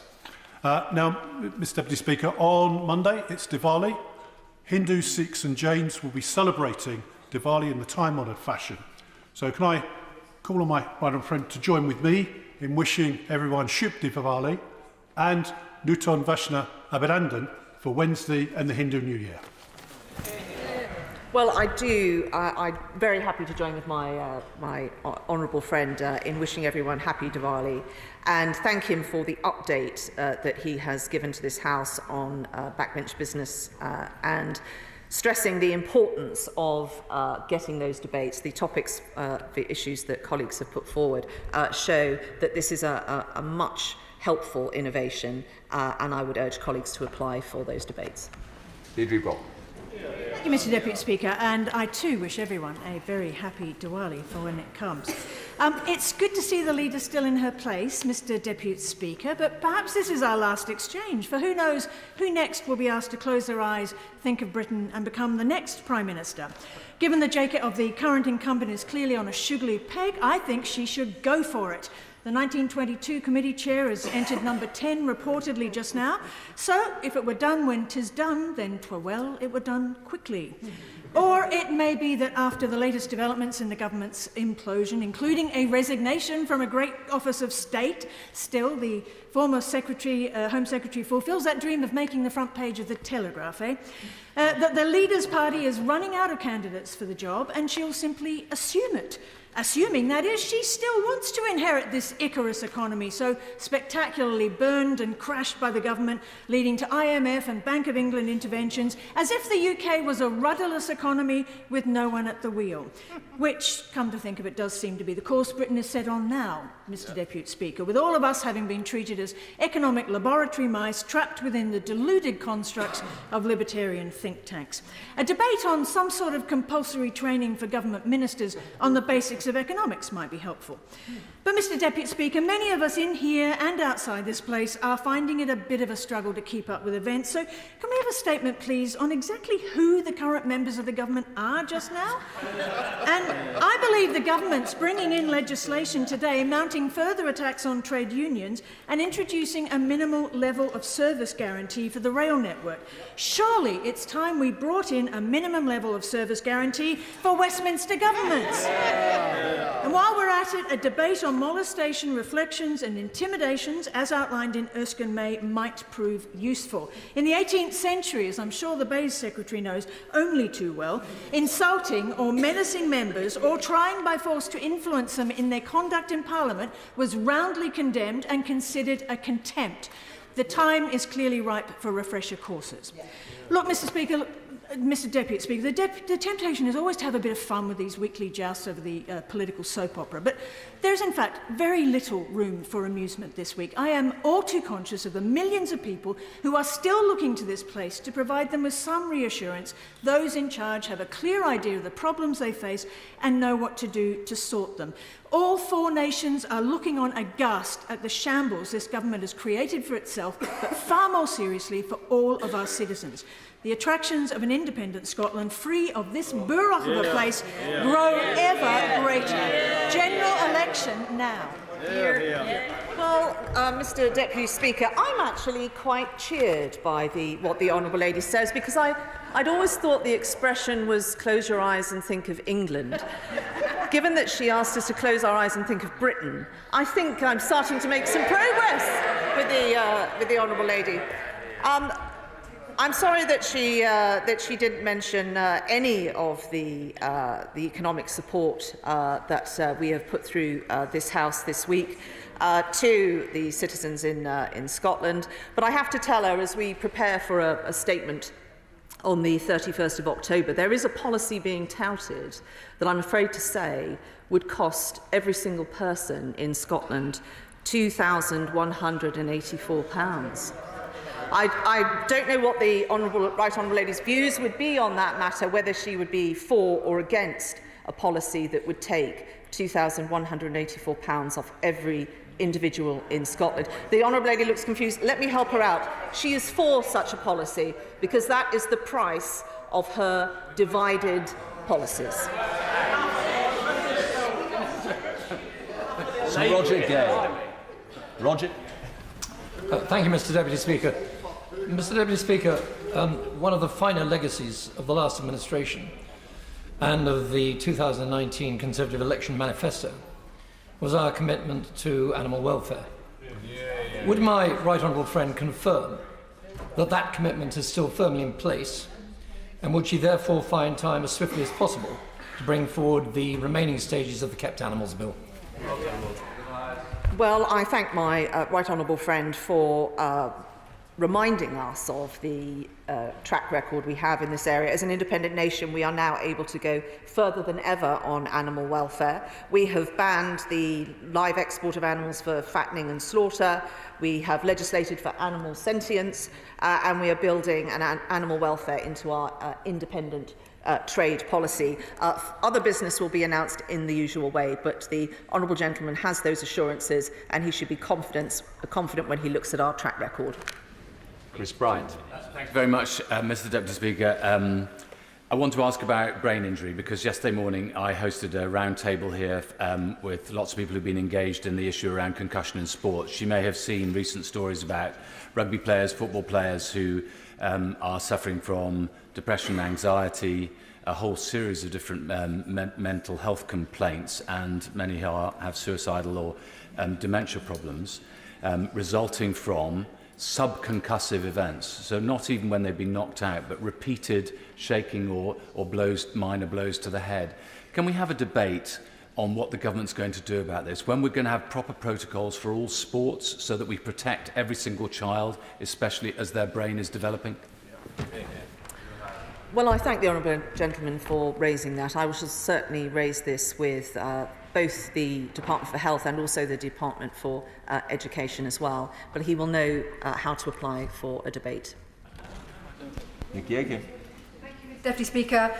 Currently, organisations like the government-funded Energy Savings Trust are providing excellent advice to households up and down the country on how to save energy and also then save money on their bills.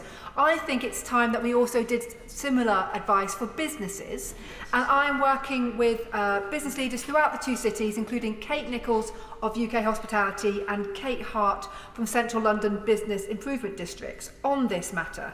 Would my right honourable friend join me in encouraging businesses across the country to take steps to be more energy efficient, and does she agree with me that perhaps we should be looking at the House of Commons on its energy consumption too?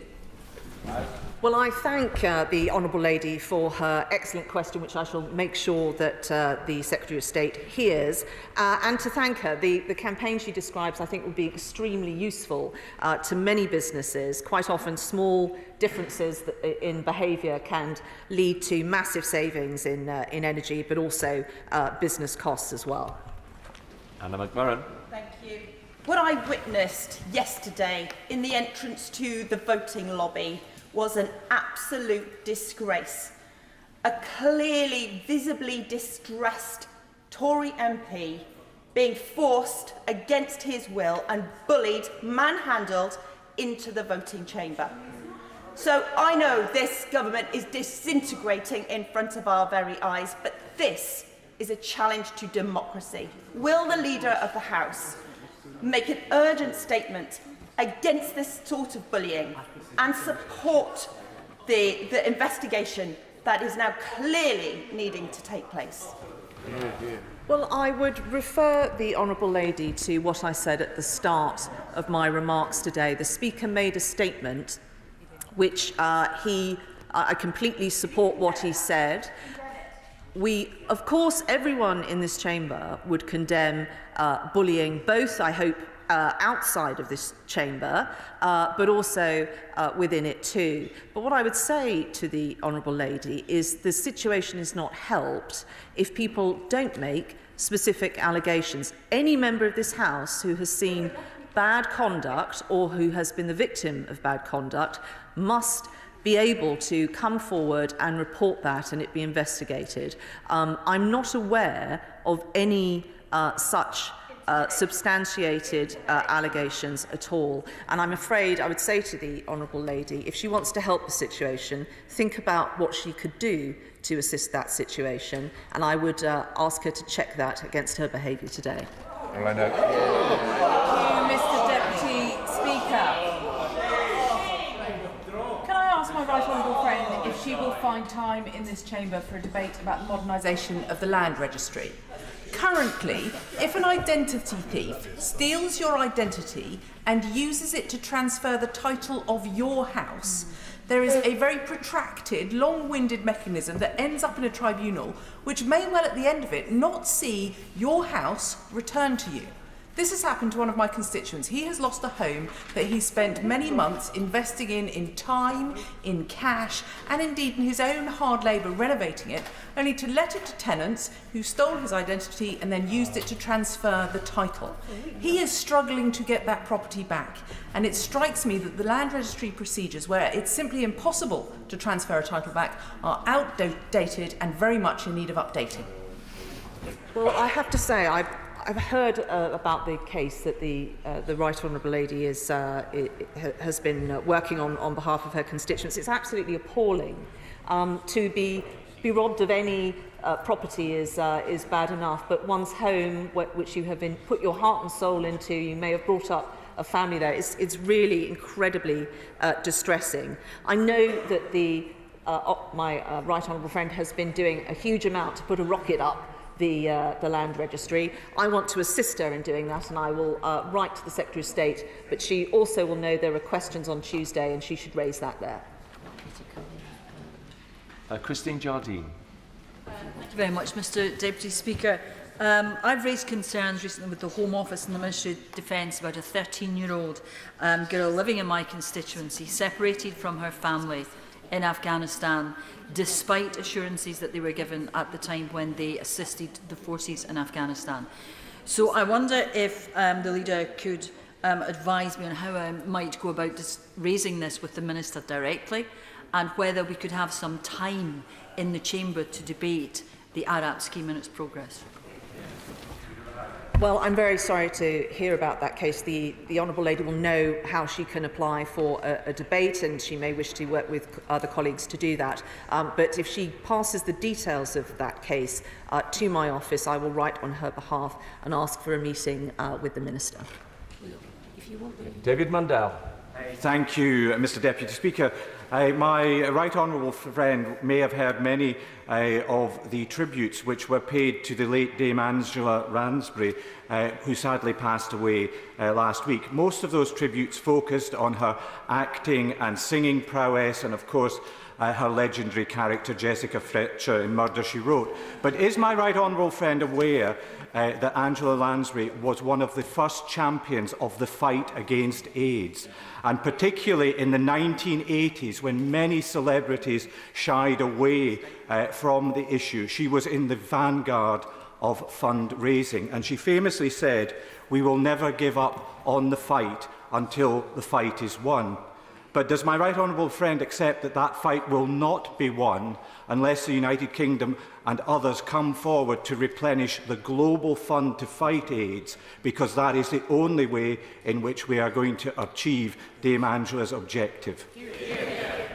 Well, I thank my right honourable friend for and join with him in the tribute that he pays to the late Angela Lansbury. I did know that about her. She was a stalwart and someone that really changed views towards that particular disease. I can tell him that the government has restated its commitment to the Global Fund, and we will make an announcement on our pledge in the coming weeks.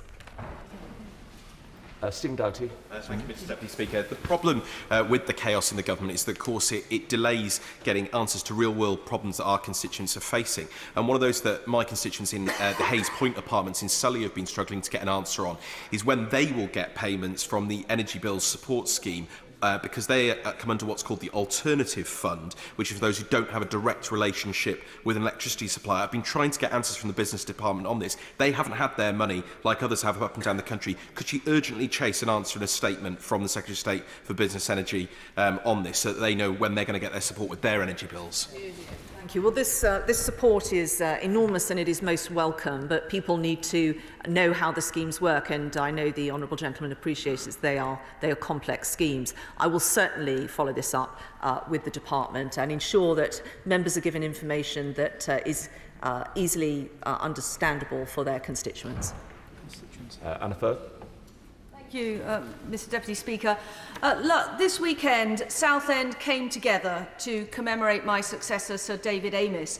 So with that in mind, would my right honourable friend agree to a debate on the transformative effect of music on those with learning difficulties and disabilities? In Southend, we have not only the Love to Sign Choir, but the International Music Man Project, recording its first ever single today with the Royal Marines brand. Will my right honourable friend and the whole House help make this the Christmas #1 for all that it does to help those with learning difficulties overcome barriers and to the benefit of us all, and overcome huge challenges in their life? Well, I thank my honourable friend for raising this and paying tribute to our dearly missed late colleague, Sir David Amess. The Music Man Project is an incredible organisation. The Christmas single that she mentions is available now to download. Their first live performance is tonight at the Painted Hall in Greenwich, accompanied by the Royal Marines band. And I have to say, I was very privileged to go to their first rehearsal, and it was one of the most amazing experiences I've had. I have video of the effect of these two organisations coming together, and it was an amazing thing and the lasting legacy of our late colleague. Here. Barry Sheeran. Mr Deputy Speaker, I know that the Leader of the House is new to the role, and I know she has a great combative style, but I hope she'll reflect on what she said to my honourable friend, the member for Cardiff North, because I think she was very unfair in her response. But on forthcoming business, she knows that all of us will be very busy as members of Parliament, as I am in Huddersfield, working with a whole network of charities, local people, local organisations, because it's going to be a long, hard winter for so many people who are not going to be able to afford to heat the house, not able to feed the family, and support groups will have to be organised. Could she make sure that we get the right ministers here, DCLG or whichever, to talk about how the government can help us with the resources to build that network and resources so that we can provide that food, provide those warm spaces, and so MPs could actually roll up their sleeves and help. Well, on that latter point, I can certainly raise this with the key departments involved. So much of this is about sharing good practice. There will be organisations that will be working across several areas around the country, and picking up good practice and sharing it is incredibly important. Justin Tomlinson. Drama, suspense, whodunit. No, Mr. Speaker, not here, but in cinemas up and down the country. Great entertainment, key part of our social fabric. And for the whips, an opportunity for people to be somewhere where they can turn their phones off. Will the Leader of the House find time to debate the importance of the exclusivity window for new films in this changing entertainment landscape? Well, I thank my honourable friend for his very witty question. I shall certainly raise this with the relevant department. George Howard. The Leader of the House will be aware that one of the important principles of our constitutional arrangements is the principle of the mandate. Given that the government's mandate derived from the last general election manifesto has now either been abandoned or exhausted, isn't it really time that we had a general election? Yeah. When it would have been in this country's interest to have a general election when this Parliament was in paralysis due to Brexit before the 2019 general election, the Honourable Gentleman's Party blocked it. So I'm not going to take any lessons to him on that front. We stood on a manifesto that we are delivering, but that work is not yet done, and we will continue to deliver the manifesto that gave us this sizable majority.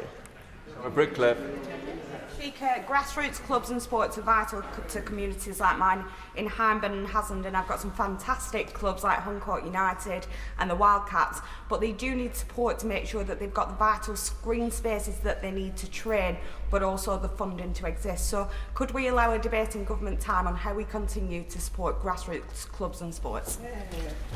Well, I thank my honourable friend for raising this important issue. I shall certainly flag what she has said today with the relevant department. She will know how to apply to a debate, and I think it will be a very well attended one if she secures it. Jeff Smith. Thank you, Mr. Deputy Speaker. Pavement parking is a massive problem in South Manchester. It's a difficult problem to solve. We need the power that London has to introduce a default ban. Now, last week, the Secretary of State, who happily has just joined the front bench, said it was a priority for her and would bring forward the legislation we need as soon as parliamentary time allows. So can I ask the leader to work with her colleague to make that happen? I think it would be a relatively simple thing to do and would be widely welcomed. Yeah. Well, to save my civil servants some work and some paper, I shall put it on record to Hansard that I will ensure that the relevant Secretary of State hears what the honourable gentleman has raised. John Lamont. Nicola Sturgeon confirmed this week she's pushing for a hard border between Scotland and the rest of the United Kingdom. The SNP's new economic policies would cost businesses a fortune and recklessly risk people's jobs. So does the Leader of the House agree we should have a debate on this issue so the SNP can finally tell the people of Scotland the truth about the enormous economic damage that Nicola Sturgeon's plan for a hard border would do to Scotland?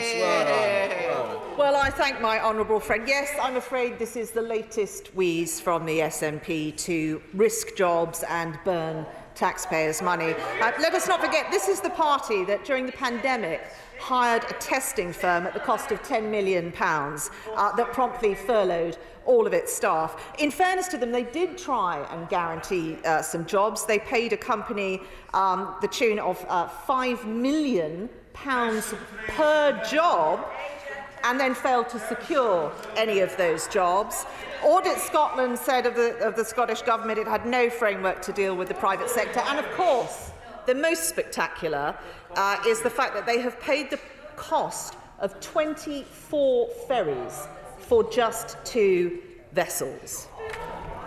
Vera Hophouse. Mr Deputy Speaker, MPs should be allowed to vote according to their judgment and without being harassed or bullied. Can she clarify what happened in the No lobby according to her observations? And does she agree with me that yesterday's event throws a very bad light on the professionalism of this our Parliament? Well, can I say that I agree with the Honourable Lady, and as I set out in my earlier remarks. We have a way of organising ourselves in this place, but we are elected by our constituents to look after their interests and the interests of this country.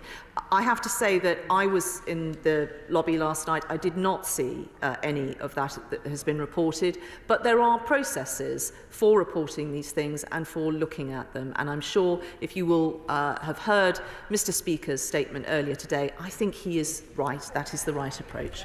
Selene Saxby. Thank you, Mr Deputy Speaker. Nitrous oxide capsules have littered North Devon beaches this summer as more and more people are using them for recreational purposes, despite the risks such as damage to the lungs, halting breathing and slowing the heart to a dangerous level. Manufacturers this week have called for further restrictions on its purchase. Can I ask if the Government may consider this recommendation and restrict sales for recreational use? Can I thank my honourable friend for shining a spotlight on this important issue and clearly an issue of great concern to her constituents. Given concerns about the use of nitrous oxide, particularly by young people, the former Home Secretary sought advice from the Independent Advisory Council on the misuse of drugs, and when they respond, the Government will consider their advice carefully and inform the House. There's a huge problem across my constituency of youths razzing around the streets on motorbikes, sometimes stolen, riding without helmets, pulling stunts, putting other road users and pedestrians in danger. I was accompanied by Councillor Alison Gwynn to a meeting with Chief Superintendent Davis on Friday. The Denton South councillors Reid, Newton and Naylor had a packed public meeting on Monday about this, and Audenshaw councillors Smith and Martin are still picking up the consequences of a 16-year-old boy coming off his bike and sadly losing his life. This is serious. It comes down to a very resource-intensive programme to tackle it. Can we have a statement from the new Home Secretary that this government takes these issues seriously and will give Greater Manchester Police and other police forces the tools that they need to tackle this scourge on our streets? Well, I'm very sorry to hear about that situation, and particularly that tragic loss of life. The honourable gentleman is right. It's a whole community approach to this. I will certainly make sure what he has said today is flagged with the Home Secretary. Thank you, Mr Deputy Speaker. I welcome the Chancellor of the Exchequer's statement earlier this week, which set out a realistic approach to dealing with our financial challenges. But my right honourable friend will be aware that that causes concerns about funding for a whole range of schemes. My 2 local authorities are very concerned about their levelling up bids. Can the Leader of the House give an assurance that when the Chancellor makes his statement on the 31st, it will be accompanied by clarification as to existing projects? Well, I thank my honourable friend for raising this. I know the huge amount of work he has done on the levelling up agenda in his constituency. I will certainly make sure the Chancellor has heard what he has said today, and I will also make sure that the Secretary of State for Levelling Up has heard his words too. Oswald. Thank you, Mr Deputy Speaker. It's estimated that between 2.5% and 4% of people, adults and children, have ADHD. neurodiversity matters, and all of us benefit the more that that's realised and understood. So I wonder if the Leader of the House would agree to a debate in government time on the importance of fostering greater knowledge and awareness and understanding of neurodiverse conditions, and thank the groups working hard to provide support and information, especially during October, which is ADHD Awareness Month. Well, I thank the Honourable Lady for raising this important point, and I do join with her in thanking the large number of organisations who do work to ensure that families have the advice and support that they need. I shall certainly flag this with the number of departments that will be looking at this particular issue, and I would encourage her as well to raise it in questions. Bob Seeley. Speaker, I welcome very much the minimum service levels which are going to be outlined in upcoming legislation. Can the Leader of the House please tell me if she would support, as part of that, minimum service levels on lifeline services such as the Solent ferries, where we have both the RMT and Unite? I heard approval noises coming from my colleague on the front bench with me, but I would also point him to this government's record during the pandemic. And we very much saw those particular services as needing support, and we followed that up with action. But I thank him for his very helpful suggestion, which has gone down well with my colleague. Paul Blomfield. Thank you, Mr Deputy Speaker. Sunshine Preschool, which serves families on some of the lowest incomes in my constituency, is facing closure. Several other constituents have written to me as their children have had their nursery places withdrawn due to staff shortages and funding problems, and clearly this is a national problem. It's not a question, as the government seems to think, of ratios of staff to children, but the failure of funded early learning rates to keep up with costs. So can we have a debate on the crisis in childcare to urge ministers to bring forward proper support for this vital social provision, which is so important not only to parents, but to supporting economic growth? Well, the Honourable Gentleman is absolutely right. These are incredibly important services for the children themselves and their development, and also to support families, but they are absolutely critical to enable people to remain in work and to progress through work. I shall certainly raise this issue. I know it is a matter that is a concern across the House with the Department for Education, and I also know that the work the government has been doing on early years to take a more holistic approach to all of this and make sure it's doing what parents really need it to do will also, the colleagues involved in that will also want to hear the Honourable Gentleman's remarks. Andy Carter. Thank you very much, Mr Deputy Speaker. Can I join with my honourable friend, the member for Harrow, in wishing all members of the Hindu community in Warrington South a very happy Diwali. I recently met with many members of that community who expressed concerns about recent events in the Midlands. Can the Leader assure my constituents that the safety of all communities is a priority for the government and they should enjoy in their communities festival? So we're going to get another unelected leader? Well, I thank my honourable friend for raising this. I do join with the remarks that he made, and especially to all those in his constituency. Clive Bafford. My constituents are really concerned about cuts to their train services that have been allowed under powers that were introduced during COVID. The Secretary of State has allowed South Eastern trains to make major alterations to its timetable using those powers, even though we are out of COVID now. So can we have a statement from the Secretary of State to explain why these powers have been allowed to be abused in this way and why my constituents are losing train services? Well, I thank the honourable gentleman for his remarks. My right honourable friend will have heard them, but I will formally follow up with the department. Benjamin O'Hara. Thank Mr Deputy Speaker. I'd like to draw the Leader of the House attention, indeed the whole House attention, to Early Day Motion 480, which was published this morning. It congratulates Dunoon Grammar School, which yesterday was awarded the 2022 World's Best School Prize in the Community Collaboration category. I hope to arrange a visit to this Parliament very soon from the school, but before that, would the Leader join me in sending her congratulations to Head Teacher David Mitchell, his staff and all the pupils of Dunoon Grammar School on this remarkable achievement, which you can imagine is a source of huge pride for the town, indeed everyone in Argyll and Bute, and is a real triumph for Scottish education. Yes, yeah. Well, I'm going to enter into the spirit of his question and not comment in depth about the SNP's track record in education. But what a wonderful achievement, and I do send my congratulations to David Mitchell, all his staff and pupils, and I hope they will celebrate. Patrick Grady. Given the Prime Minister's announcement that she intends to stand down, I wonder how wise it is to proceed with much of the business that the Leader of the House has announced for next week, not least the retained European Law Revocation and Reform Bill. It is of massive constitutional significance. It would enact a huge power grab from both this place and the devolved administrations. Given that the bill that created retained EU law, the European Withdrawal Act, was subject to 8 days of scrutiny on the floor of this House in Committee of the whole House, can, if she is able to make any kind of guarantee whatsoever about the future of the government, given the complete chaos that is now engulfing the Conservative Party, will that bill be subject to scrutiny by a Committee of the whole House and not just by a Public Bill Committee? Very important bill which will modernise the statute book, and I would say to the honourable gentleman with regard to other matters, I am going to keep calm and carry on, and I would suggest everyone else do the same. Thomas.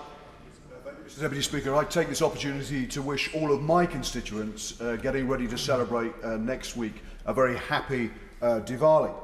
Can I ask the Leader of the House, she may or may not be aware that there's been a steep decline since 2015 in the number of UK students studying Gujarati, Urdu and other languages prevalent across South Asia at GCSE level. Given the significance of these languages for many British children's educational attainment, and crucially for our ability to maximise our trade and security relationships with India and other countries in South Asia, could we have a debate in government time to explore the reasons for that decline and indeed how we might reverse it? Well, I thank the honourable gentleman for raising that issue, and I will certainly make sure that the Department for Education has heard what he has said today. He will know very well how to secure a debate, and I thank him for raising the points. Fellows. Mr Deputy Speaker, I wish I could take the Leader of the House's advice to keep calm and carry on. But in my role as SNP spokesperson on disabilities, I meet regularly with disabled organisations representing disabled people. This week in Parliament, muscular dystrophy had a drop-in to which my young parliamentary assistant went, and he came back visibly shocked at the amount of electricity that one young person needed to use to stay alive. With the U-turn by the Chancellor, and with the news we have just received that the Leader of the Conservative Party has just stood down, will there be a statement on the 31st of October? I know it's not in the Leader's gift to tell me exactly, but if there is to be a statement by another Chancellor or the same one, I don't really care which, can we have some kind of guarantee that there will be extra help for people like this? Because it's absolutely imperative. It's life and death to people, and it's life and death to their carers as well. Well, I thank the Honourable Lady for raising this because it affords me an opportunity to provide reassurance to people. This was raised last week as well, and I have already written to the Department for Health and other departments on this matter. We want to ensure that people are looked after and taken care of and supported throughout this winter. We're very aware of the additional costs that people with certain health conditions and disabilities are facing. I know this issue is being looked at, and I also want to assure her that I understand people want reassurance fast. Wendy Chamberlain. Thank you, Mr Deputy Speaker. Conscious I'm in the Honourable Member for Strangford's slot, and although I may wish to ask the Leader of the House if she wants to make any statement of intent in relation to her future candidacy for Leader of her party, I do want to focus on comments made by the Honourable Member for Dumfriesshire, Clydesdale and Tweeddale in relation to the Global Replenishment Fund. When the Government failed to make an announcement on the 21st of September of a pledge, that was really unusual. And now that we're hearing plans of the government to drop ODA spending even further, I do think we are really stepping back from our global commitments. So can the Leader of the House tell us when that announcement is likely to be made? Is there going to be positive news for the Global Replenishment Fund? And will there be time made for the House to scrutinise it? Hear, hear. Well, at the pledging conference where we did not make a detailed pledge, we did put on record very strongly our commitment to that. I think the issue was that a minister was not available to go, and so the pledge wasn't made. That was, from memory, my understanding. But I would say to the Honourable Lady, this is expected very shortly, and I would point her to our record, which is world-leading on this and other replenishment conferences. I'd like to thank the Leader of the House for making her statement and responding to many questions. Points of order, Anna McMurran.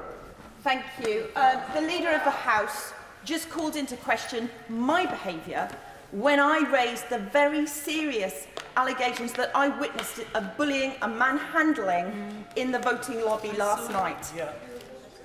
I don't think that this is appropriate. Can the Deputy Speaker assure me that there is an improper and full investigation into this very serious matter? And does he agree that this was an appropriate response? It's, the Speaker has already made an announcement that there is to be an investigation, but further to the point of order, Leader of the House.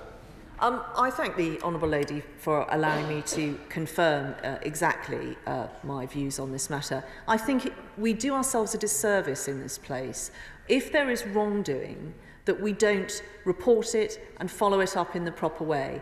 I didn't see any, but there may well have been, and the Honourable Lady may have seen things that I did not see. In that case, this is really important, report these issues, tell people what you have seen, support victims to come forward and do that. Do not go on the airwaves and make unsubstantiated and in some cases, not the Honourable Lady, but completely factually incorrect allegations. That does not help raise standards in this place. I would say, I think the Speaker has got this absolutely right. I would refer you to the statements he has made. And as Leader of this House, if there is any member of my party that has behaved in an improper way, then I will condemn that. But what we need are facts. And I think the whole conduct of this House will be helpful if people stuck to the facts. James Sunderland. Mr Deputy Speaker.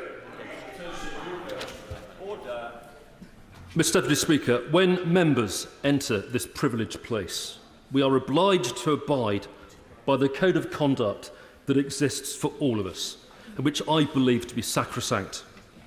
Last night, at least one photograph appeared in the national media purporting to show an alleged incident at the entrance to the No lobby. The country has been held back for too long by low economic growth. I was elected by the Conservative Party with a mandate to change this. We delivered on energy bills and on cutting national insurance. And we set out a vision for a low-tax, high-growth economy that would take advantage of the freedoms of Brexit. I recognise, though, given the situation, I cannot deliver the mandate on which I was elected by the Conservative Party. I have therefore spoken to His Majesty the King to notify him that I am resigning as leader of the Conservative Party. This morning I met the chairman of the 1922 committee, Sir Graham Brady. We've agreed that there will be a leadership election to be completed within the next week. This will ensure that we remain on a path to deliver our fiscal plans and maintain our country's economic stability and national security. I will remain as Prime Minister until a successor has been chosen. Thank you.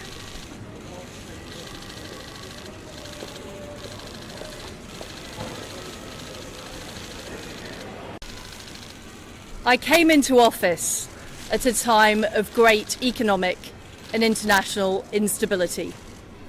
Families and businesses were worried about how to pay their bills. Putin's illegal war in Ukraine threatens the security of our whole continent, and our country has been held back for too long by low economic growth. I was elected by the Conservative Party with a mandate to change this. We delivered on energy bills and on cutting national insurance. And we set out a vision for a low-tax, high-growth economy that would take advantage of the freedoms of Brexit. I recognise, though, given the situation, I cannot deliver the mandate on which I was elected by the Conservative Party. I have therefore spoken to His Majesty the King to notify him that I am resigning as leader of the Conservative Party. This morning I met the chairman of the 1922 committee, Sir Graham Brady. We've agreed that there will be a leadership election to be completed within the next week. This will ensure that we remain on a path to deliver our fiscal plans and maintain our country's economic stability and national security. I will remain as Prime Minister until a successor has been chosen. Thank you.